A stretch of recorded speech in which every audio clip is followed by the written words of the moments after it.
Total గా father mother sister మీరే మూడు పాత్రలు త్రిపాత్ర అభినయం. అనేది నన్ను పిచ్చి టార్చర్ పెట్టేదాన్ని కదా, నువ్వు నన్ను ఇది లేవు ఇది నేర్చుకో అది నేర్చుకో అని. మళ్ళీ అసలు ఈ సెకండ్ ఇన్నింగ్స్ అన్నది ఎందుకు స్టార్ట్ అయిందండి? నేను అయితే హీరోయిన్ అయితే లేకపోతే చనిపోతానన్న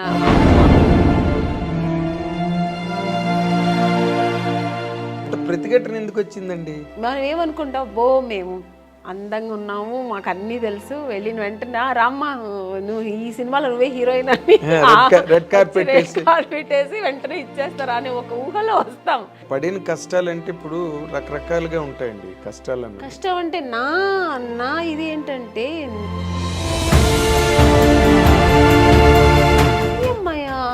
ఎక్కడో వాళ్ళ ఫేస్ ఎక్స్ప్రెషన్స్ మారిపోయేది. హైట్ ఉన్నాం కానీ నార్త్ ఇండియన్ కలర్ కాదు, మెయిన్ ఆ కలర్ కాంప్లెక్షన్ కదండి.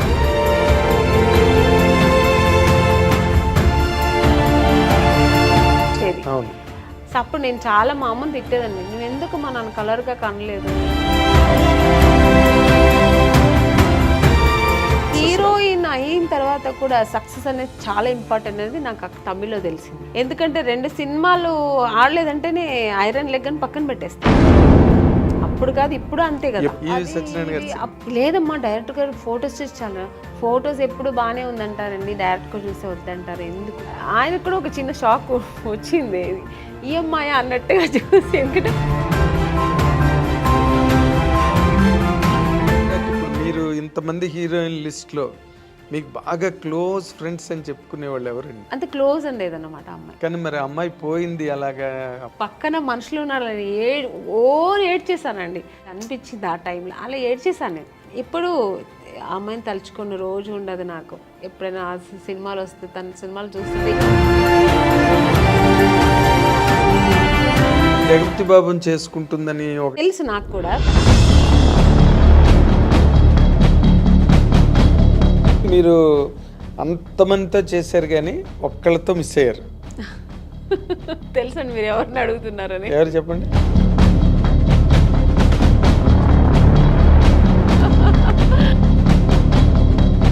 అదొక్క అసంతృప్తి ఉందండి, ఆర్టిస్ట్ గా అదొక్కటి ఉంది.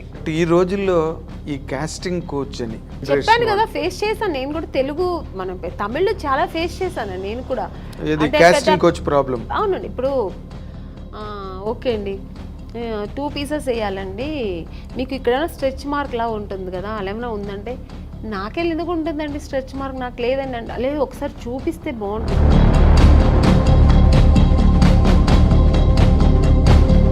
అప్పుడు అర్థమైపోతుంది వీళ్ళు సినిమా తీస్తారా లేదు దీనికోసం.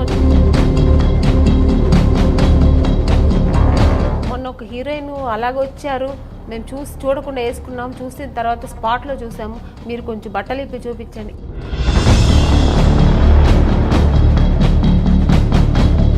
ఫైనాన్సర్ ఎందుకు చూడాలి నన్ను అనవసరంగా.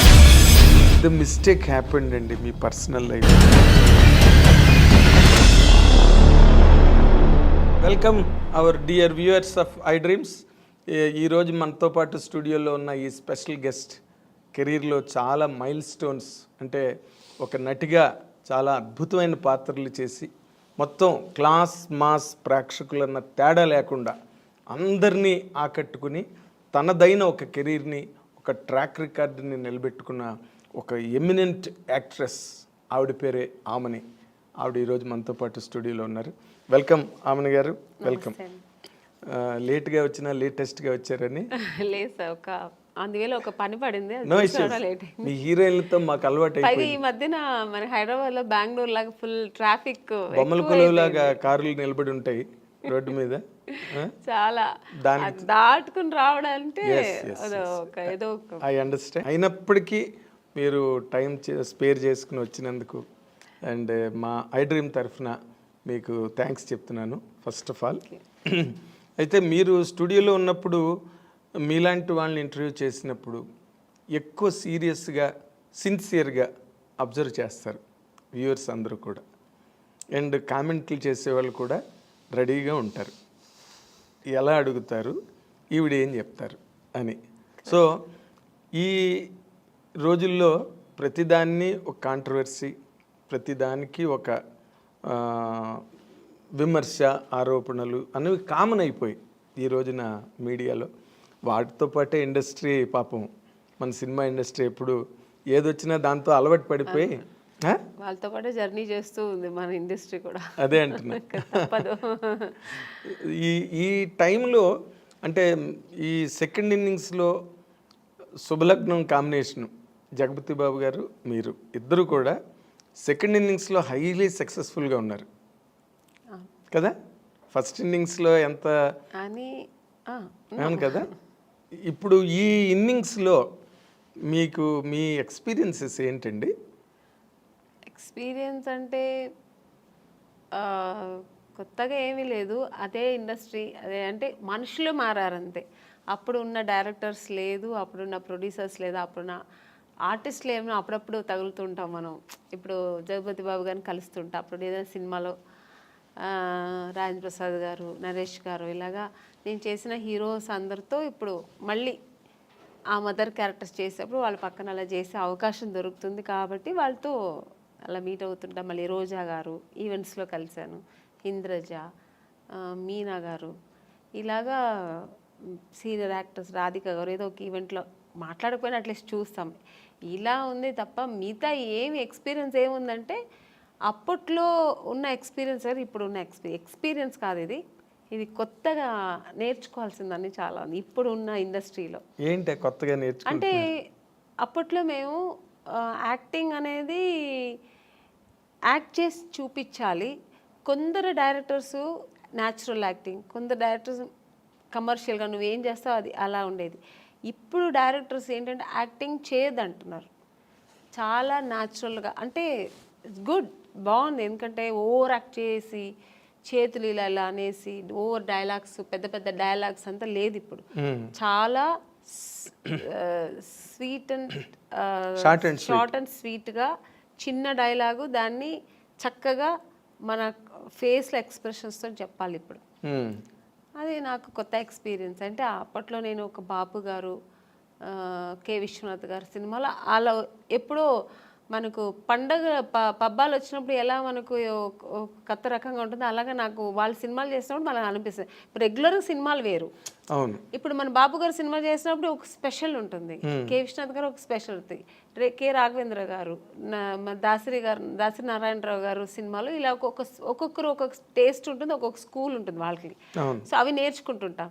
ఇప్పుడు అలా కదా, ఆల్ డైరెక్టర్స్ ఇలా ఒకేలాగా ఇలాగే లేదు మేడం, ఇలాగే ఉండాలి. యాంగిల్స్ కూడా వాళ్ళు చూసారండి, ఇప్పుడున్న డైరెక్టర్స్ అందరూ ఒకేలాగే ఈ యాంగిల్స్ పెట్టడం, లాంగ్ షాట్ తీయడం, మళ్ళీ క్లోజప్ తీయడం, మళ్ళీ సేమ్ డైలాగ్ని సజెషన్ చేయడం. సో అది వాళ్ళు ఇప్పుడు అలా తీస్తారేమో మాకు తెలియదు. అంటే నాకు డైరెక్షన్ గురించి అవగాహన లేదు, నాకు నాలెడ్జ్ లేదు, బట్ తెలుస్తుంది నాకు ఓ రకంగా ఎక్స్పీరియన్స్. అందరూ ఒకే రకంగా ఇప్పుడు చేస్తుంటారు. మనకు అప్పట్లో వేరు, ఇప్పట్లో వేరు. చేసే ఆ డైరెక్షన్ కానీ, మేకింగ్ కానీ, కెమెరా మేకింగ్ కానీ, ఇవన్నీ మనకు ఆ లైటింగ్స్ కానీ ఇవన్నీ కొత్తగా ఉన్నాయి. సో ఇప్పుడు దీనికి అలవాటు పడిపోయాం. అంతేనా? అంతే. కాదంటే మామూలుగా అప్పటికి అదేలాగా మానిటర్ మాకు అప్పుడు లేదు. పర్ఫెక్షన్ మనం ముందే చేసుకోవాలి, అన్నీ ఆల్రెడీ మనం అన్నీ చేసుకుని టేక్ అన్నప్పుడు ఒక్క టేక్ ఎప్పుడైనా చాలా కష్టం, పెద్ద డైలాగ్స్ ఏదైనా కొంచెం ఎక్స్ప్రెషన్స్ కష్టం ఉన్నప్పుడు సెకండ్ టూ టేక్స్ అలా తీసుకున్నాం. చాలా రేరు ఆర్టిస్టులు అందరూ ఒక 4-5 టేక్స్ తీసుకోవడం అంటేనే మాకు నర్వస్ అయిపోతుంటుంది. రెండో టేక్ అనేప్పటికి అమ్మో బాబాయ్ ఏంటి రెండో టేక్ తీసుకున్నాం అండి. ఇప్పుడు అలా కాదు, అసలు వాళ్ళు రిహర్సల్ చూడట్లేదు. ఏ డైరెక్టర్ సరే రెడీ మేడం ఇచ్చారా ఓకే డైలాగ్ చూసుకున్నా ఆ టేక్ వెళ్ళిపోదాం మేడం అంటున్నా. అంటే మేము ముందు ప్రిపేర్ మేము అయిపోవాలి, లేదంటే ఏం తీస్తున్నారో మనకు తెలియదు. ఒకసారి చూసుకోవడం కానీ, మన ప్లేసెస్ ఎక్కడుంటాయి, మా యాంగిల్స్ ఎలా వస్తాయి, లైటింగ్ ఎలా పడుతుంది, ఇవన్నీ ఏమి ఇప్పుడు చూసుకోవట్లేదు. అంటే వాళ్ళకు కాన్ఫిడెంట్ బాగా వస్తుంది అని. సో మనం ఆర్టిస్ట్ అలా ఉండలేము. ముందే మనం వాళ్ళు ఏం చేస్తారో మనం తెలుసుకొని దానికి తగినట్టుగా. ఇప్పుడు అప్పుడు రిహార్సల్ ఎక్కువ ఉండేది, టేక్ తక్కువ ఉండేది. ఇప్పుడు టేక్లు ఎక్కువైపోయింది, రిహార్సలే ఉండట్లేదు. ఇప్పుడు టేక్ అంటే బాగా రాలేదు ఇంకో వన్ మోర్.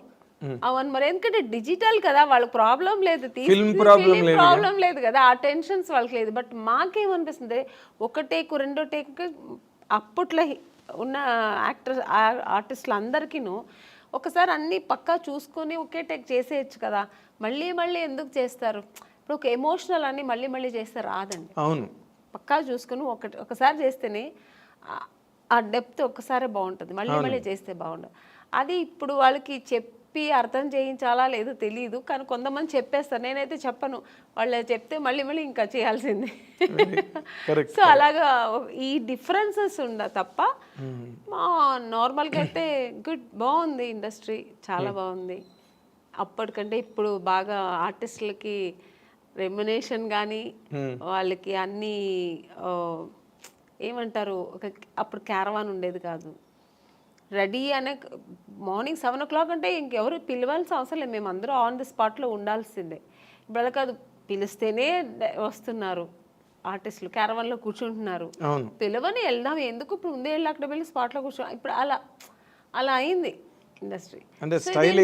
ఆ స్టైల్ అని కాదు, అంతే, అది ఇప్పుడు ఉన్న జనరేషన్ ట్రెండ్. ఎవరికి పర్వాలే, ఆర్టిస్ట్ పిలిస్తే వస్తారు, ఎందుకు వాళ్ళే చెప్తారు. కూర్చొని ఉంటే మేడం మీరు వెళ్ళి క్యారవాన్లో కూర్చోండి మేడం మేము పిలుస్తామంటారు, వాళ్ళే అంటారు. అలాంటప్పుడు మనం ఏమి చేయలేము. మీకు ఒక రకంగా అది కంఫర్ట్ కదా, కంఫర్ట్, చాలా కంఫర్ట్. ఇప్పుడు అంటే నాకు ఎలా అంటే కంఫర్ట్ అంటే, ఇప్పుడు మనం చేస్తుంటే ఇంకో ఆర్టిస్ట్ చేస్తుంటే వాళ్ళు ఎలా చేస్తారో మేము అప్పుడు అబ్జర్వ్ చేసేవాళ్ళం.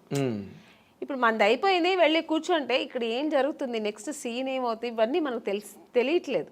అప్పట్లో అలా కాదు, మేము అందరూ స్పాట్లో ఉంటే, ఇప్పుడు అప్పట్లో ఇప్పుడు శారద గారు ఉన్నారు, చేస్తుంటే ఆవిడ ఎక్స్ప్రెషన్స్ చూసేవాళ్ళం మేము. సో ఎక్స్పీరియన్స్ అయ్యేది, కాసేపు కూర్చొని మాట్లాడితే వాళ్ళ ఎక్స్పీరియన్స్ మనతో చెప్పుకునేవాళ్ళు.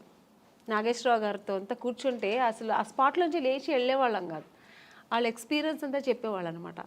సో అది మాకు చాలా నేర్చుకోవడానికి, మనకు ఆ టైమింగ్స్ బాగుండేది. అది ఒక స్కూల్ లాగా ఉండేది, ఒక ఫ్యామిలీ లాగా ఉండేవాళ్ళు.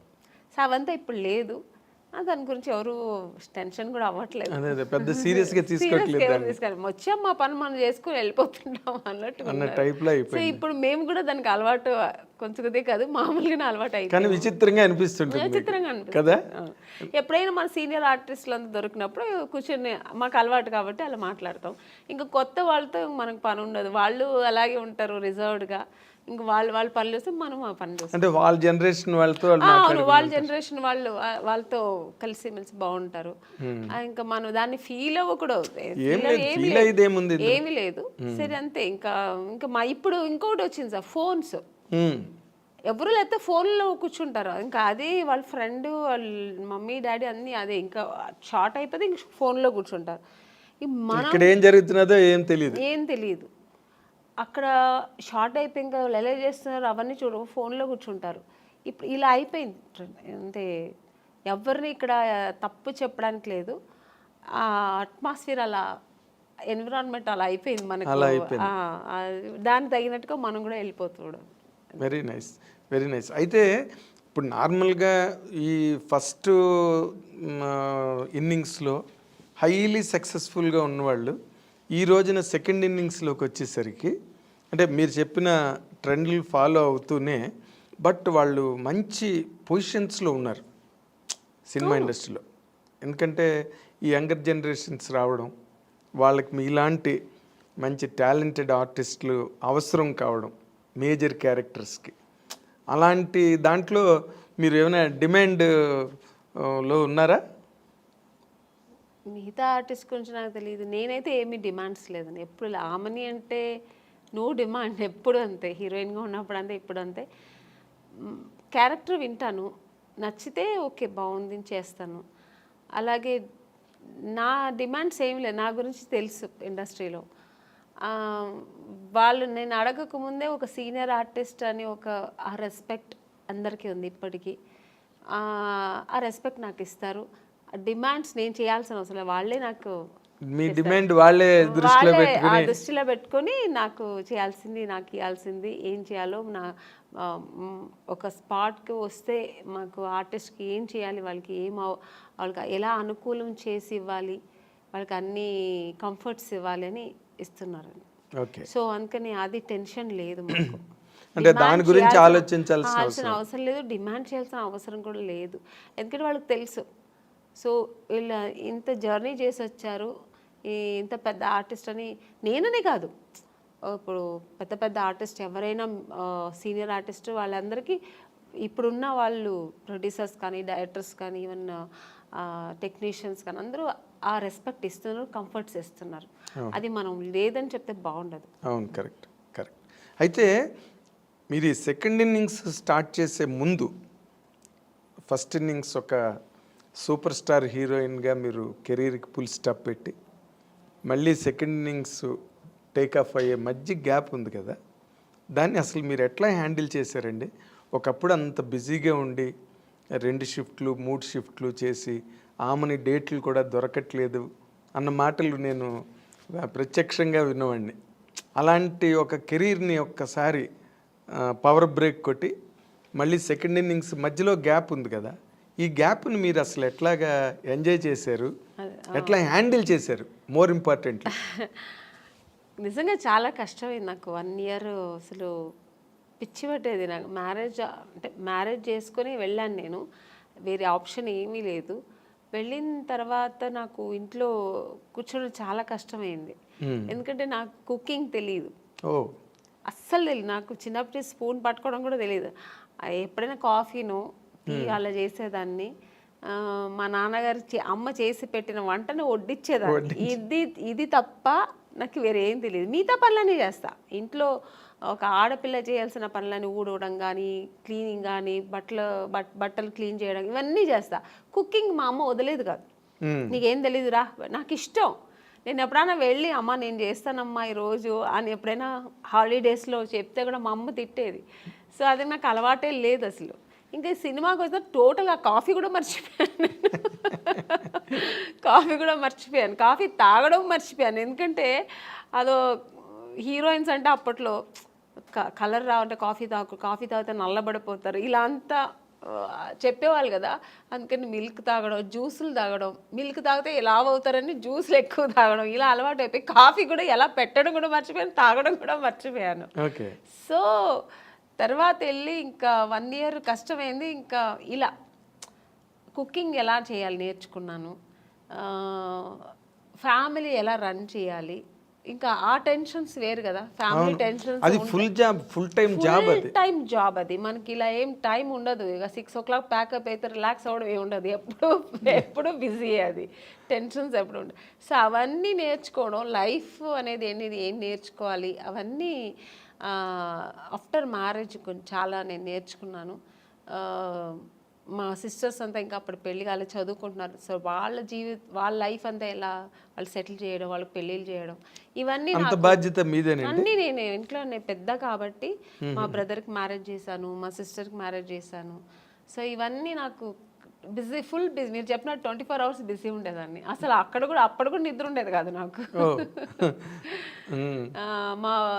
మా సిస్టర్స్ చదవలేదంటే మార్నింగ్ 4 o'clock లేపి చదువు కూర్చొని అని, నేను ఒక టీచర్ లా నాకు నేను చెప్పివ్వను కాదు, నేను కూర్చుంటా నువ్వు చదువు అనేదాన్ని. సో ఇలా బిజీ అయ్యాను కాబట్టి నాకు అందులో ఒక 1 year కష్టమైంది. తర్వాత అలవాటు అయిపోయింది, ఆ లైఫ్ అలవాటు అయిపోయింది. తర్వాత బాగుంది కూడా లైఫ్ అనుకున్నాను. ఇది కూడా ఒక ఎక్కడికి వెళ్ళక్కర్లేదు, ఇంట్లోనే. సో హ్యాపీగా ఎక్కడ నాకు మామూలుగా బయట వెళ్ళడం అంత పెద్ద ఇంట్రెస్ట్ లేదండి. పార్టీలు పబ్బులు అని వెళ్తారు కదా, నాకు అది లేదు. నాకు ఇంట్లో ఉంటే ఫ్యామిలీ చూసుకోవడం, ఎలాగో ఒక 3-4 hours దేవుడు ఇంట్లోనే గడిపేస్తా. నాకు పూజలు అవన్నీ చాలా ఇష్టం, దేవుడు నమ్మకం ఎక్కువ. సో అక్కడ సగం నాకు టైం. రేపు దేవుడికి ఏ పువ్వులు కొనాలి, ఎంత పువ్వులు కొనాలి, ఎక్కడ కొనాలి, ఇలా ఉంటుంది నాకు మొత్తం. ఈ ఆలోచనలు ఎక్కువ. రేపు ఏంటి ఏకాదశ, రేపు ఏం పూజ చేద్దాం, రేపు ఫాస్టింగ్ ఉందామా, సో ఈ ఆలోచనలు ఉంటాయి. పిల్లలకి ఏం డ్రెస్ కొనాలి, మా సిస్టర్స్ అయినా కూడా వాళ్ళకి నేనే వెళ్ళి పర్చేస్ చేసేదాన్ని, షాపింగ్ చేసేదాన్ని. సో ఇలా బిజీ ఉండేదాన్ని. ఓకే. బట్ నేను అంటే చాలామంది హీరోయిన్లతో ఈ ఇండస్ట్రీలో వాళ్ళ అనుభవాలన్నీ చూసాం కాబట్టి ఇన్ జనరల్గా సినిమా కెరీర్లో ఉండే ఛాలెంజెస్ కానీ, లేకపోతే పర్సనల్ లైఫ్ ఫ్యామిలీ లైఫ్లో ఉండే ఛాలెంజెస్ కానీ, వాటిలో మేజర్ డిఫరెన్స్ ఏమైనా మీరు ఫీల్ అయ్యారా? అంటే కెరీర్లో కొన్ని ఛాలెంజెస్ ఉంటాయి, అలాగే ఫ్యామిలీ లైఫ్ వాటిని మెయింటైన్ చేయడం, బ్యాలెన్స్ చేసుకోవడం ఆ ఎమోషన్స్ని మేనేజ్ చేసుకోవడం, ఇవన్నీ కూడా ఛాలెంజెస్సేగా. మోర్ ఇంపార్టెంట్లీ సినిమా హీరోయిన్లకే ఎక్కువ ఛాలెంజెస్ ఉంటాయి. ఎందుకంటే మీరు ఇందాక చెప్పినట్టుగా షూటింగ్లు అయిపోయిన తర్వాత మళ్ళీ ఇంటికి అడాప్ట్ అవ్వడానికి కొంత ఛాలెంజే అది. బట్ అదర్ దాన్ దట్ మీరు ఛాలెంజ్గా ఫేస్ చేసిన సిచ్యువేషన్స్ ఏమైనా ఉన్నాయండి అంటే ఫ్యామిలీ లైఫ్లో? చాలా ఉందండి. ఎందుకంటే నేను ఇంటికి మెయిన్ పెద్దమ్మాయి, నేనే ఫస్ట్. అన్ని రెస్పాన్సిబుల్ నాకు ముందు నుంచే అదే నాకుంది. ఎందుకంటే నేను సినిమా ఇండస్ట్రీకి వచ్చినాడు, మా బ్రదర్ చదువుతున్నాడు, మా సిస్టర్ చదువుతుంది, అందరూ చదువుతున్నారు. కాబట్టి సో వాళ్ళ ఎడ్యుకేషన్, వాళ్ళు మళ్ళీ పెళ్ళిళ్ళు, ఇవన్నీ నేను చేసేదాన్ని. అవన్నీ ఛాలెంజింగ్గా చేసేది. ఎందుకంటే నాకు అంత ఏజ్ లేదు. అంటే వాళ్ళు పెళ్ళిళ్ళు చేసేంత, ఇప్పుడు మామూలుగా పెళ్ళిళ్ళు అంటే ఏ ఏజ్లో చేస్తారు, పిల్లలు పెద్దవాళ్ళు అయ్యేప్పటికి ఒక 50 years 53 years బాగా మెచ్యూరిటీ, అప్పుడు మనకు అలా ఉన్నప్పుడు చేస్తాం. కానీ నేనే ఇంకా పెళ్లి చేసుకుని అప్పుడే వెళ్ళాను. ఆ టైంలో వాళ్ళకి పెళ్ళిళ్ళు చేశానంటే మీదే కొత్త పెళ్లి కూతురు టైప్లో నేను నా లైఫ్ ఎంజాయ్ చేయలేదు, ఫుల్ వాళ్ళకి స్పెండ్ చేశాను. ఇంకా వాళ్ళకి వెళ్ళి పెళ్లి కూతురు చూడడం, పెళ్లి కొడుకు చూడడం, వాళ్ళకి బట్టలు కొనడం, వాళ్ళకి జ్యువెల్స్ కొనడం, ఇలాంటి మా సిస్టర్కి ఇలా ఉంటే బాగుంటుంది, అలా ఉంటే బాగుంటుంది, వాళ్ళ లైఫ్ ఇలా ఉంటే బాగుంటుంది అని, ఈ అమ్మాయి కాదు ఈ అబ్బాయి కాదు, ఇలా ఓవర్ మెచ్యూర్డ్ ఆలోచనలు నాకు అప్పుడే వచ్చేసాయి. అవన్నీ ఛాలెంజింగే కదా నాకు, బట్ చేశాను. నాకైతే కొంచెం టెన్షన్స్ ఎక్కువ ఉండేది, కానీ చేశాను. సినిమా టెన్షన్స్ వేరు, ఈ టెన్షన్స్ వేరు. సో అక్కడ కూడా మనకు ఎక్కడ కొద్దిగా ఫైనాన్షియల్ ప్రాబ్లమ్ వస్తే మళ్ళీ అది టెన్షన్. మా ఇంత గ్రాండ్గా చేయాలి, ఎందుకంటే మా అమ్మాయి, మా సిస్టర్ పెళ్ళి కదా, మా బ్రదర్ పెళ్ళి కదా, గ్రాండ్గా చేయాలి. ఆమ్ని గారు చెల్లెలు అంటారు, ఆమ్ని గారు తమ్ముడు అంటారు అని. సో అది నా గురించి నేను ఎప్పుడు ఆలోచించాను. ఇలాగా మా ఇంట్లో మా అమ్మకి ఇంత మంచి పట్టు, ఏ ఊరు వెళ్తే షూటింగ్స్లో కూడా మా అమ్మకి ఈ ఊర్లో పట్టు చీర తీసుకెళ్దాం, ఈ ఊర్లో ఏంటి స్పెషల్, ఓకే జ్యువెల్స్, కేరళ వెళ్తే ఆ కేరళ బాగుంటుంది, ఈ కేరళ టెంపుల్ జ్యువెలరీ బాగుంటుంది అని ఇలా తీసుకెళ్ళేదాన్ని, సిస్టర్స్ కానీ అమ్మ కానీ. సో ఎప్పుడు నాకు ఫ్యామిలీ టెన్షన్ కాదు, అది నేను నేనే అది ఆక్యుపైడ్ అయ్యేదాన్ని, నేనే అది ఇంట్రెస్ట్ తీసుకొని చేసేదాన్ని, నాకు ఇష్టం కూడా. అంటే బేసిక్గా ఇప్పుడు సినిమా కెరీర్ అంటే మీకు బోల్డ్ పొగడ్తలు, అవార్డులు, షూటింగ్లు, చప్పట్లు, అసలు గ్రాండ్గా ఉంటుంది డే అంతా. ఏదైనా షూటింగ్కి వెళ్ళాలంటే ఏరోప్లేన్ ఎక్కి కార్లు వస్తాయి, వంది మాగదులు వస్తారు, ప్రొడక్షన్ మేనేజర్స్ వస్తారు, అక్కడ హీరోలు వెయిట్ చేస్తుంటారు. మేకప్ చేసుకుని సెట్లోకి రాగానే అసలు ఆ ఇన్విటేషన్స్, ఆ రిసెప్షను అన్నీ కూడా వేరే లెవెల్లో ఉంటాయి, నెక్స్ట్ లెవెల్లో. ఇవేవి ఇంటి దగ్గర ఉండవు. పని మనిషి దగ్గర నుంచి అన్ని పనులు ఎంత పెద్ద హీరోయిన్ అయినా చూసుకోవాల్సిందే. అబ్సల్యూట్లీ కరెక్ట్ మీరు చెప్పడం. ఎందుకంటే మనకు సినిమా అని వచ్చినప్పుడు మాకు ఇలా టవల్ ఇలా గ్లాస్ ఇలా పెడుతుంటే పరిగెత్తుకొచ్చి అసిస్టెంట్ తీసుకుంటారు, మేడం మేడం మేడం ఇవ్వండి మేడం. చెప్పులు మన లేచిన చెప్పులు తీసుకొచ్చి పెడతారు. సో ఇలా అలవాటు మేము చేయకపోయినా వాళ్ళు అలవాటు చేసేస్తారు. ఒక ఆ రేంజ్ వచ్చిన తర్వాత ఆర్టిస్టులకి అది తనగా వచ్చేస్తుంది, ఆ మర్యాదలు, ఆ రెస్పెక్ట్ స్పాట్కి వచ్చిన.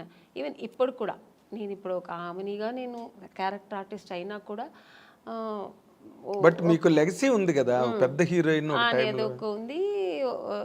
అసిస్టెంట్స్ కానీ హెయిర్ డ్రెస్సర్స్ కానీ వీళ్ళందరూ మాకు ఆ సేవలు చేస్తుంటారు. నాకు చాలా అంటే చేయించుకోవడం ఒకలా ఉన్నా కూడా తప్పదు, ఇక్కడ చేయించుకోవాల్సి వస్తుంది. ఎందుకంటే నేను వెళ్ళి చేస్తే కూడా వాళ్ళు వదలరు. మేడం మేడం మీరెందుకు మేడం తీసుకొస్తారు, నా చేతికి ఇవ్వండి ఫోన్ అని, ఆ ఫోన్ కూడా లాగేసుకుంటారు. ఆ ప్రైవసీ కూడా నాకు వదలరు. ఫోన్ నేను మాట్లాడాలమ్మా, నాకు కావాలన్నా కూడా పర్వాలేదు మేడం నేను పెట్టుకుంటాను, ఫోన్ వస్తే ఇస్తానంటారు. సో అలా ఉంటుంది. ఇంట్లో అలా లేదు, టోటల్ డిఫరెంట్. అన్ని పనులు మనమే చేయాలి. అంటే న్యాచురల్గా మామూలుగా ఇప్పుడు పని మనుషులు ఉంటారండి, కానీ వాళ్ళు 24 hours మాకు సర్వీస్ చేయరు. ఏదో వాళ్ళు ఒక టైంలో చేసి ఏదో చేసుకుంటూ వాళ్ళ పనులు వాళ్ళు చూసుకుంటుంటారు, చేసేసి వెళ్ళిపోతారు. అదర్వైజ్ మనమే కదా చేసుకోవాలి. అన్ని పనులు మనమే కుకింగ్ ఏదో మనమే ఎక్కడ ఎత్తుకోవాలి, ఉప్పు ఎక్కడ ఉంది, ఇది ఎక్కడ ఉంది మనమే ఎత్తుకోవాలి, మనమే వేయాలి. మనకు శారీస్ రేపు పార్టీకి వెళ్ళే ఏదో ఒక పెళ్ళికి వెళ్తున్నాం అనుకోండి, అమ్మో రేపటికి ఏం జ్యువెలరీ ఏం సార్ అన్నీ మనం ఎత్తి పెట్టుకోవాలి. అవును, అదేం తప్ప అనట్లేదు, ఎందుకంటే అదొక లైఫ్ స్టైల్. అదొక లైఫ్ స్టైల్. మనకు సెల్ఫ్ ఒక ఇది వస్తుంది, మాకు సెల్ఫ్ కాన్ఫిడెన్స్, మనది మనం ఎలా చేసుకోవాలనేది ఆ ప్రైవసీ కూడా ఉంటుంది. మన ఇష్టంగా ఎలా చేసుకో, ఇక్కడ అన్ని డిపెండ్ అవుతాం ఒకరి మీద. వాళ్ళు ఇచ్చిన జ్యువెలరీ వేసుకుంటాం, వాళ్ళు ఇచ్చిన శారీ వేసుకుంటాం, అక్కడ అలా కదా అని మనకి ఇష్టపడి మనం చేసుకుంటాం. So total different. ఆ లైఫ్ అనుభవిస్తాం, ఈ లైఫ్ అనుభవిస్తాం. ఆర్టిస్టులకి అదొక వరం అండి. ఎగ్జాక్ట్లీ. తర్వాత ఇంకొక ముఖ్యమైన పాయింట్ ఏంటంటే, మీరు సినిమా హీరోయిన్లుగా వచ్చి ఒక రేంజ్ వచ్చి ఇన్కమ్, ఎర్నింగ్స్, సినిమాకి రెమ్యునరేషన్స్ పెరుగుతూ ఉంటాయి. అవన్నీ కూడా ఫైనాన్షియల్గా చాలా ఒక ఫ్లో, ఆగని ఫ్లో ఉంటుంది సినిమా కెరీర్లో. ఫ్యామిలీ లైఫ్లో అది కంట్రోల్ అయిపోతుంది, ఎందుకంటే మీ వైపు నుంచి ఎర్నింగ్ ఉండదు కదా. కెరీర్ ఆపిన తర్వాత అసలు ఆ ఫైనాన్షియల్గా వాటిని ఎట్లా మేనేజ్ చేసేవారండి? ఇప్పుడంటే కెరీర్ అంటే వేరే, ఇప్పుడు రెగ్యులర్ ఇన్కమ్ ఉంటుంది, సినిమా తర్వాత సినిమా కమిట్ అవ్వడం. నాకు ఎందుకంటే నాకు బై బర్త్ నా అలవాట్లు ఏంటంటే అండి, నేను ఎక్కువ విచ్చలవిడిగా ఎప్పుడు ఖర్చు పెట్టాను చిన్నప్పటి నుంచి. ఒక పొదుపు అంటారు కదా, అది మా నాన్నగారు మంచిగా ఉన్నప్పుడే సరే, కొంచెం ఫైనాన్షియల్ ప్రాబ్లం వచ్చినప్పుడు సరే, నేను ఎప్పుడు పొదుపుగానే ఉంటాను. మా సిస్టర్ మా బ్రదర్ అంతా కొంచెం డిఫరెన్స్, అంటే శుభలగ్నంలో క్యారెక్టర్ లా కాదు, అలా ఆపోజిట్ క్యారెక్టర్, చాలా డిఫరెంట్ ఉంటాను నేను అన్ని విషయాల్లో. ఇంట్లో ఏదైనా ఒకటి కావాలన్నా, ఒక వస్తువు కావాలన్నా అది నాకు కొనేయాలి. ఒకరి ఇంటికి వెళ్ళాను అనుకోండి, వాళ్ళ ఇంట్లో చూసానంటే మన ఇంట్లో ఇది లేదు కదా, నేను కొనేయాలని నెక్స్ట్ అది నేను టార్గెట్ పెట్టుకుంటాను. చిన్నప్పటి నుంచి అది నాకు అలవాటు. అది లేదు సరే, మా అమ్మ అది కొనమంటే నీకు వేరే పని లేదు, వాళ్ళు పెట్టుకుంటారు మనం పెట్టుకోవాలని అమ్మ అది పెద్ద పట్టించుకునేది. మా నాన్నగారు కూడా అంతే. అప్పుడు నేను పెట్టుకున్నాను, మనం ఎందుకు కొనకూడదని. అమ్మ నాన్నగారు ఏదైనా మనకు ప్యాకెట్ మనీ లేదంటే ఎప్పుడైనా షాపింగ్కి వెళ్ళడం మిగిలితే డబ్బులు ఇస్తారు కదా, ఆ డబ్బులు పొదుపు చేసి అది కొనేదాకా నాకు నిద్ర పట్టేది కాదు. అలా చిన్నప్పటి నుంచి నేనే రెస్పాన్సిబుల్ తీసుకునేదాన్ని. ఇప్పుడు మా అమ్మకే ఒక మంచి శారీ కొనాలన్నా నాకు అది కొనేయాలంతే. మా నాన్నగారికి ఏదైనా గిఫ్ట్ ఇవ్వాలా నేను చేసేయాలి. అలా ఒక చిన్నప్పటి నుంచి నేనే ఆ రెస్పాన్సిబుల్ ఎక్కువ తీసుకున్నాను. ఆ వాంటెడ్గా నేనే వాలంటరీగా నేనే వీళ్ళందరికీ చెయ్యాలి, నేనే పెట్టాలి. ఇల్లు క్లీన్గా ఉండాలి. మార్నింగ్ లేచానంటే ఇల్లు ఫస్ట్ నీట్గా ఉండాలి. చేస్తే అంతా ఓసిడి అంతా ఉండదండి. చిన్న చిన్న విషయాలకి చేయగడగడం, ఇది తీసి అక్కడే పెట్టాలి, ఇక్కడ అంత లేదు. ఒక ఇంట్లో ఎంటర్ అయినప్పుడు డీసెంట్ గా నీట్ గా ఉండాలి.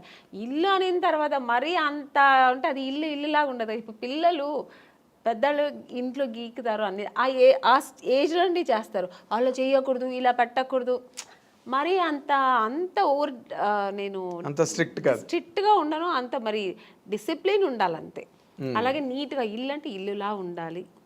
కొంచెం అది ఎక్కడ నేర్చుకున్నా, మా నాన్నగారు ఒక వస్తువు పెడితే మా నాన్నగారు మళ్ళీ కళ్ళు మూసుకొని మళ్ళీ అక్కడ చేయి పెడితే దొరకాలి. మా నాన్నగారికి దొరకలని టెన్షన్ అయిపోయారు. ఇక్కడ పెట్టాను ఎవరు తీశారు అని ఫుల్ అరిచేవారు అనమాట.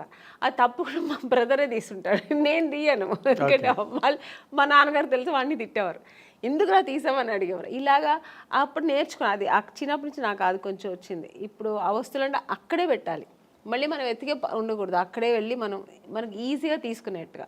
సో ఇలాంటి కొంచెం డిసిప్లిన్స్, కొంచెం ఇల్లు నీట్గా ఉండాలి.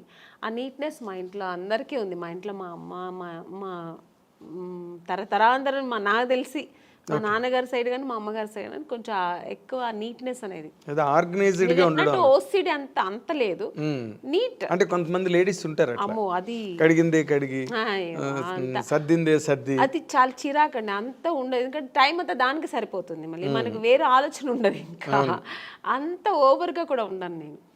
చేసే పనులు చెయ్యాలి, ఆఫ్టర్ అంతా ఫినిష్ అవుతుంది మళ్ళీ నీట్గా పెట్టాలి. ఇప్పుడు కిచెన్ ఉందండి, పని అయిపోయిందా తర్వాత అంతా నీట్గా ఉండాలి. ఆ కిచెన్ ఎవరైనా వచ్చి చూసినాడు ఏంటి ఇలా పెట్టుకున్నారు కిచెన్ అనకూడదు. నాకు ఆ నీట్నెస్ ఉండాలి.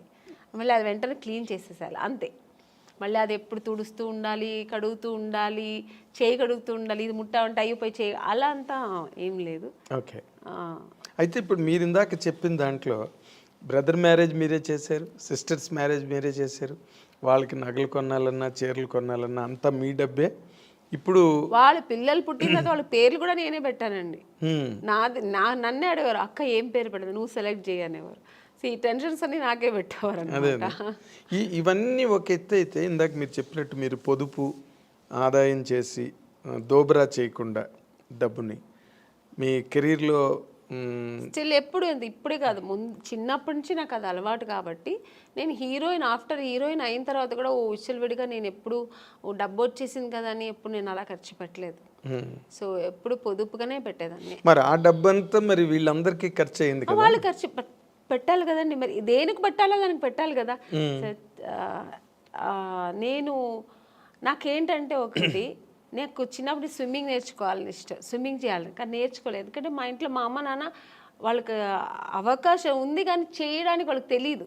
మా అమ్మకి మా నాన్నగారికి స్విమ్మింగ్, మా నాన్నగైతే మరీ ఆర్థోడాక్స్, నన్ను స్విమ్మింగ్ పంపించాలి ఇలాంటి చదువుతావా తర్వాత అయిపోయింది ఇది మ్యారేజ్, ఆ మెంటాలిటీ మా నాన్నగారు. మా అమ్మగారికి తెలియదు అవన్నీ చెయ్యాలి, పిల్లలు ఫ్యూచర్కి ఇలా ఉండాలి, ఇవన్నీ నేర్చుకుంటే అమ్మాయిలు కూడా మన అబ్బాయిలు మా బ్రదర్ వాడు అబ్బాయి కాబట్టి బయట వెళ్ళి వాడు అన్నీ నేర్చుకున్నాడు, నేను అలా వెళ్ళలేదు. ఒక సినీ ఇండస్ట్రీకి వచ్చినప్పుడు స్విమ్మింగ్ తెలుసా లేదు, తెలియదు, హార్స్ రైడింగ్ తెలియదు, ఇవన్నీ నాకేంటంటే ఇవన్నీ ప్రాబ్లమ్స్ అయ్యాయండి కెరీర్లో. అవునండి, ఇప్పుడు కొన్ని సినిమాలకి నేను ఇవన్నీ తమిళ సినిమాలో ఫేస్ చేసాం. వాళ్ళు ఫస్ట్ వెళ్ళిన, మీకు హార్స్ రైడింగ్ తెలుసా, ఈ సినిమాలో ఒక హార్స్ రైడింగ్ ఉంది మీకు తెలుసా అంటే తెలియదు సార్. ఓకే, దీనివల్ల సినిమాలు నాకు అవకాశం లేకుండా పోయిన ఎన్నో ఇవి సంఘటనలు కూడా జరిగింది నాకు. స్విమ్మింగ్, అయ్యో స్విమ్ సూట్ పోడను మేడం, స్విమ్ సూట్ వేసుకోవాలండి మేడం, కాదు స్విమ్ సూట్ వేసుకోవాలి అమ్మాయి, 2 పీసెస్ వేసుకోవాలి లేదా సింగిల్ ఇలా, స్విమ్మింగ్ రాదా అంటే ఆ సినిమా లేదు, అయిపోయింది. స్విమ్మింగ్ నేర్చుకోనందుకు ఇలా అయిందా. పైగా ఇంకొక ఎక్స్పీరియన్స్ ఏంటంటే, కొన్ని విషయాలు కొంతమంది నాకు ఫ్రెండ్ సర్కిల్లో స్విమ్ తెలియకుండా నా ఫ్రెండ్ సర్కిల్ చాలామంది చనిపోయాడు. ఎక్కడో ఇప్పుడు వెళ్తారు ఒక టెంపుల్కు లేదంటే ఎక్కడో ఎక్స్కర్షన్ వెళ్ళినప్పుడు ఆ వాటర్లో పడి స్విమ్ తెలియకుండా చనిపోవడం, ఇవన్నీ నేను కొన్ని చూశాను అన్నమాట. అప్పుడు నాకు ఒక భయం వచ్చింది, మనం నేర్చుకుంటే బాగుంటుంది, ఇవన్నీ జనరల్గా ఇవన్నీ నేర్చుకుంటే మనకు మంచిది కదా అని. అప్పుడు నేను మా బ్రదర్ వాడే నేర్చుకున్నాడు, టాలెంట్ మా బ్రదర్. మీ పేరెంట్స్ ఆలోచన అది కాదు, ఆలోచన లేదు, చదువుకున్నంత కాలం చదువుకోవడం, తర్వాత మ్యారేజ్ చేసి మ్యారేజ్ అంతే. ఇందులో స్విమ్మింగ్లు, కత్తి ఫైటింగ్లు, గుర్రాలు వాళ్ళ ప్లానింగ్ లో లేదు. మా నాన్నగారికి లేడీస్ అంటే ఇలాగే ఉండాలి, అయిపోయిందా పెళ్ళి అయిపోయి సెటిల్ అయిపో, పిల్లలు కనుక్కొని ఒక ఫ్యామిలీ హోమ్లీగా ఉండాలి. మా అమ్మగారు అంతే, మా నాన్నగారు ఏం చెప్తే అదే మా అమ్మగారు. మా అమ్మగారికి ఎక్స్ట్రా నాలెడ్జ్ ఏమి ఉండదు, ఓల్డ్ టైమర్స్ అలాగే ఉండదు. అందుకని నాకేంటంటే నేను నేర్చుకోలేదు, మా సిస్టర్ నేర్చుకో. మా బ్రదర్ అయితే వాడే అన్నీ, వాడికి చెప్పాను ఓవర్ టాలెంట్, వాడు వెళ్ళి వాడికి ఏదైనా నేర్చుకుంటే వాడే వెళ్ళి చేసేవాడు. వాడు మగపిల్ల వాళ్ళు ఏం అనేవారు కాదు మా ఇంట్లో, నేర్చుకుంటా ఓకే నన్ను వెళ్తావా వెళ్ళి నేర్చుకునేవారు. మా సిస్టర్కి నేను నేర్పించా, మా ఇద్దరు సిస్టర్కి జిమ్నాస్టిక్స్, నాకేమేమి ఇష్టమో వాళ్ళ మీద చెయ్యండి అని చెప్పి నేను వాళ్ళని ఫోర్స్ చేసేదాన్ని. వాళ్ళు మార్నింగ్ పొద్దున మా స్విమ్మింగ్, మా అక్క పొద్దున్న 5 o'clock స్విమ్మింగ్ ఏందక్క నాకు తెలియ, వెళ్ళు నేను డబ్బులు కట్టేసాను వెళ్ళు స్విమ్మింగ్. ఈ రోజు వాళ్ళకి అంత హ్యాపీ. మరి వాటి వల్ల వాళ్ళకి ఏమైనా ఉపయోగం జరిగిందండి? అవునండి, ఇప్పుడు ఒక స్విమ్మింగ్ తెలుసా అంటే సినిమా కెరీర్ లేదండి, సినిమా కోసమే అన్న అవసరం. ఇప్పుడు స్విమ్మింగ్ సినిమాకనే కాదు కదండి, ఒక ప్లేస్కి వెళ్తాము అందరూ స్విమ్ చేస్తారంటే దాంట్లో మనం వెళ్ళి నాకు స్విమ్ తెలుసు అంటే ఎంత గర్వంగా ఉంటుంది కదా. అంటే సినిమా ఇష్టం కాబట్టి దాన్ని ఎక్కువ ఎంకరేజ్ చేశారు. జిమ్నాస్టిక్, మా సిస్టర్కి జిమ్నాస్టిక్, పియానో, మ్యూజిక్ అవగాహన ఉండాలి, ఇవన్నీ తెలియాలి వాళ్ళకి, జనరల్ నాలెడ్జ్ ఇవన్నీ తెలియాలి అని నేను అవన్నీ వాళ్ళకి నేర్పించి పంపించేదాన్ని. చదువు ఒక్కటే కాదు, ఇవి కూడా నేర్చుకోవాలి. బట్ టోటల్ గా ఫాదరు, మదరు, సిస్టర్ మీరే 3 పాత్రలు, అభినయం సినిమాల్లో చేయలేదు. కానీ నన్ను పిచ్చి టార్చర్ పెట్టేదాన్ని కదా, నువ్వు నన్ను ఇది లేవు, ఇది నేర్చుకో, అది నేర్చుకోవాలి అని అంటుంటది ఇప్పుడు కూడా. అదే మీరు సినిమా కెరీర్ లో చెయ్యండి, ఫ్యామిలీ కెరీర్లో చేశారు, చేశాను. Triple role. త్రిబుల్ రోల్ అన్ని చేశాను. వాళ్ళందరూ అలాగే అప్పుడు వాళ్ళ కష్టం అనిపించవచ్చు, కానీ ఇప్పుడు వాళ్ళు హ్యాపీగా ఫీల్ అవుతారు. అన్నీ మా ఒక తల్లి స్థానంలో నాకు అన్నీ చేసింది మా అక్క అని ఇప్పుడు వాళ్ళు ఫీల్ అవుతుంటారు. ఓకే, ఇప్పుడు ఈ సంతృప్తేనా వాళ్ళ వైపు నుంచి మీకు ఏమైనా అంటే మీరు నార్మల్గా ఎప్పుడైనా ఫైనాన్షియల్ క్రంచ్ వచ్చినప్పుడు కానీ, లేకపోతే ఎప్పుడైనా అటువంటి ఇబ్బంది ఎప్పుడైనా మీకు కలిగినప్పుడు వాళ్ళు మీకు సపోర్ట్గా ఉన్నారండి ఆ టైంలో? సపోర్ట్ అంటే నాకు ఆ దేవుడు ఒక పరిస్థితి ఇంతవరకు ఇవ్వలేదండి భగవంతుడు నాకు. బట్ అలాంటి పరిస్థితి చేస్తారండి, అలాంటి పిల్లలే వాళ్ళు. మా సిస్టర్స్ కానీ మా బ్రదర్ కానీ నాకు ఎప్పుడు బ్యాక్ ఉంటారు. నేను ఉన్నాను కదా, నీకెందుకు, ఏమైనా అయితే నేను చూసుకుంటా అన్నట్టుగా మా బ్రదర్ కానీ ఇప్పుడు మా బ్రదర్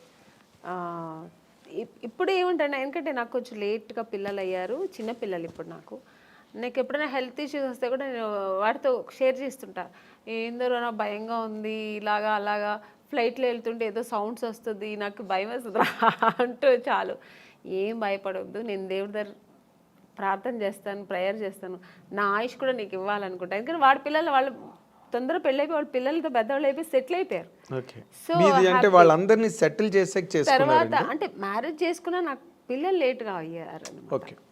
సో అందుకని సో అంతా ఒక మంచి మనసు. మా బ్రదర్ కానీ మా సిస్టర్స్ కానీ వాళ్ళందరూ, మా సిస్టర్స్ నేనున్నాను కదక్క, నువ్వు ఎందుకు బాధపడతావు, నేను చూసుకుంటాను నీ పిల్లల్ని అంటారు.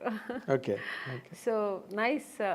అదే మీరు మీ పిల్లల్ని కూడా లాస్ట్ టైం ఎప్పుడు మనం అనుకున్నప్పుడు కూడా పిల్లలు ఎగ్జామ్స్ అవుతున్నాయండి అయిన తర్వాత నేను వస్తాను చెప్పాను. I remember. అంటే అంత కనెక్టెడ్గా సినిమా కెరీర్లో ఉండడం కష్టం నార్మల్గా అయితే. అవును, బట్ నేను అనుకున్నప్పుడు అనమాట మీరు బాగా మంచి హోమ్ బర్డ్ మీరు. అవును, మొన్న ఎప్పుడు కూడా రోజా గారు దేనికి ఫోన్ చేశారు, అంటే ఏదో ఒక విషయాన్ని ఫోన్ చేసినప్పుడు ఏం చేస్తున్నా అమ్మని అంటే ఇప్పుడే స్కూల్కి వెళ్ళొచ్చాను పిల్లలు అంటే 100% హౌస్ వైఫ్ అనమాట. అవును, అంటే తను మంచి వీరవనిత కదా మన రోజా. అయ్యో అసలు అంత నా వల్ల అయితే కాదండి అలాగా, అంత డేర్ అండ్ డాష్. ఒక ఇండస్ట్రీలో ఒక ఎంత మంచి ఆర్టిస్ట్ అంత మంచి పొలిటీషియన్ కూడా తను. మంచి స్పీకర్ వావ్. అసలు దేనికి ఎవరికి భయపడదు, ఏది మాట్లాడాలనుకుంటుందో అది అంత డారింగ్ అండ్ డాషింగ్ మాట్లాడుతుంది. సరే తర్వాత దాని మీద విమర్శలు ఎలా వస్తాయి ఏమొచ్చే తర్వాత విషయం, కానీ ముందు మాట్లాడాల్సి ఏమనుకుంటారో అది మాట్లాడేస్తారు, ప్రవాహంలో మాట్లాడేస్తుంది. అయితే మీ ఇందాక coming back to the point, ఇప్పుడు మీరు అంత ఫ్యామిలీ లైఫ్లో అంత ఆక్యుపైడ్గా మీరు అంత నిండా మునిగిపోయి అందులో మళ్ళీ అసలు ఈ సెకండ్ ఇన్నింగ్స్ అన్నది ఎందుకు స్టార్ట్ అయిందండి? అంటే ఫర్ వాంట్ ఆఫ్ ఎర్నింగ్స్ కాదండి, యాక్చువల్గా నాకు సినిమా ఇండస్ట్రీ నేను చాలా ఇష్టపడి వచ్చాను. అవును, ఇంట్లో అందరితో చేసి నేను అయితే హీరోయిన్ అయితే లేకపోతే చనిపోతానన్న ఆ లెవెల్కి వెళ్ళాను నేను అనమాట అప్పట్లోనే. సో అంత ప్రతిఘటన ఎందుకు వచ్చిందండి నాకు? ఏంటి హీరోయిన్ కాకపోతే నేను చనిపోతాను అన్నంత? అంతే, ఫస్ట్ వచ్చి నేను అవ్వాలనేది ఒక ఇష్టం అండి, ప్యాషన్. చిన్నప్పటి నుంచి నాకు ఊహ తెలిసినప్పటి నుంచి నేను సినిమాలో చేయాలి నేను ఒక ఆర్టిస్ట్ అవ్వాలి, హీరోయిన్ అవుతానా లేదా ఆర్టిస్ట్ అవ్వాలి. తర్వాత ఒక ఏజ్ వచ్చినప్పుడు నేను హీరోయిన్స్ అంతా రాధా గారు, శ్రీదేవి గారు, జయప్రద గారు, జయసుధ గారు వాళ్ళ సినిమాలను చూసేవాళ్ళు కదా, విజయశాంతి గారు ఫైట్, ఆ ప్రతిఘటన సినిమా అంతా చూసినప్పుడు నేను కూడా ఇలా చేయాలి, ఆ రోల్ మోడల్ వీళ్ళందరూ నాకు. సో ఇలా నేను చేయాలి, హీరోయిన్గానే చేయాలి, హీరోయిన్ అయితేనే ఇవన్నీ చేయగలుగుతాం. సో అక్కడి నుంచి అది స్టార్ట్ అయింది. ఇండస్ట్రీకి వచ్చి ట్రై చేసినప్పుడు ఫెయిల్యూర్ వెళ్ళినప్పుడు మనం ఏమనుకుంటాం, మేము అందంగా ఉన్నాము, మాకు అన్నీ తెలుసు, వెళ్ళిన వెంటనే రామ్మా నువ్వు ఈ సినిమాలో నువ్వే హీరోయిన్ అని రెడ్ కార్పెట్ వేసి వెంటనే ఇచ్చేస్తారా అని ఒక ఊహలో వస్తాం. నేనే కదా, అందరూ వచ్చేవాళ్ళు అలాగే వస్తారు. సో ఒక డ్రీమ్తో వచ్చినప్పుడు ఇక్కడ వచ్చిన తర్వాత ఇప్పుడు ఒక మౌంటైన్ ఉందండి, అది దూరం నుంచి చూస్తే అది చాలా అందంగా ఉంటుంది, దగ్గర వెళ్ళిన తర్వాత ఎన్ని రాళ్ళు ఉన్నాయి, ఎన్ని ముళ్ళు ఉంటాయి, దాన్ని అక్కడ ఎక్కడానికి ఎంత కష్టం ఉంటుంది అనేది తర్వాత తెలుస్తుంది.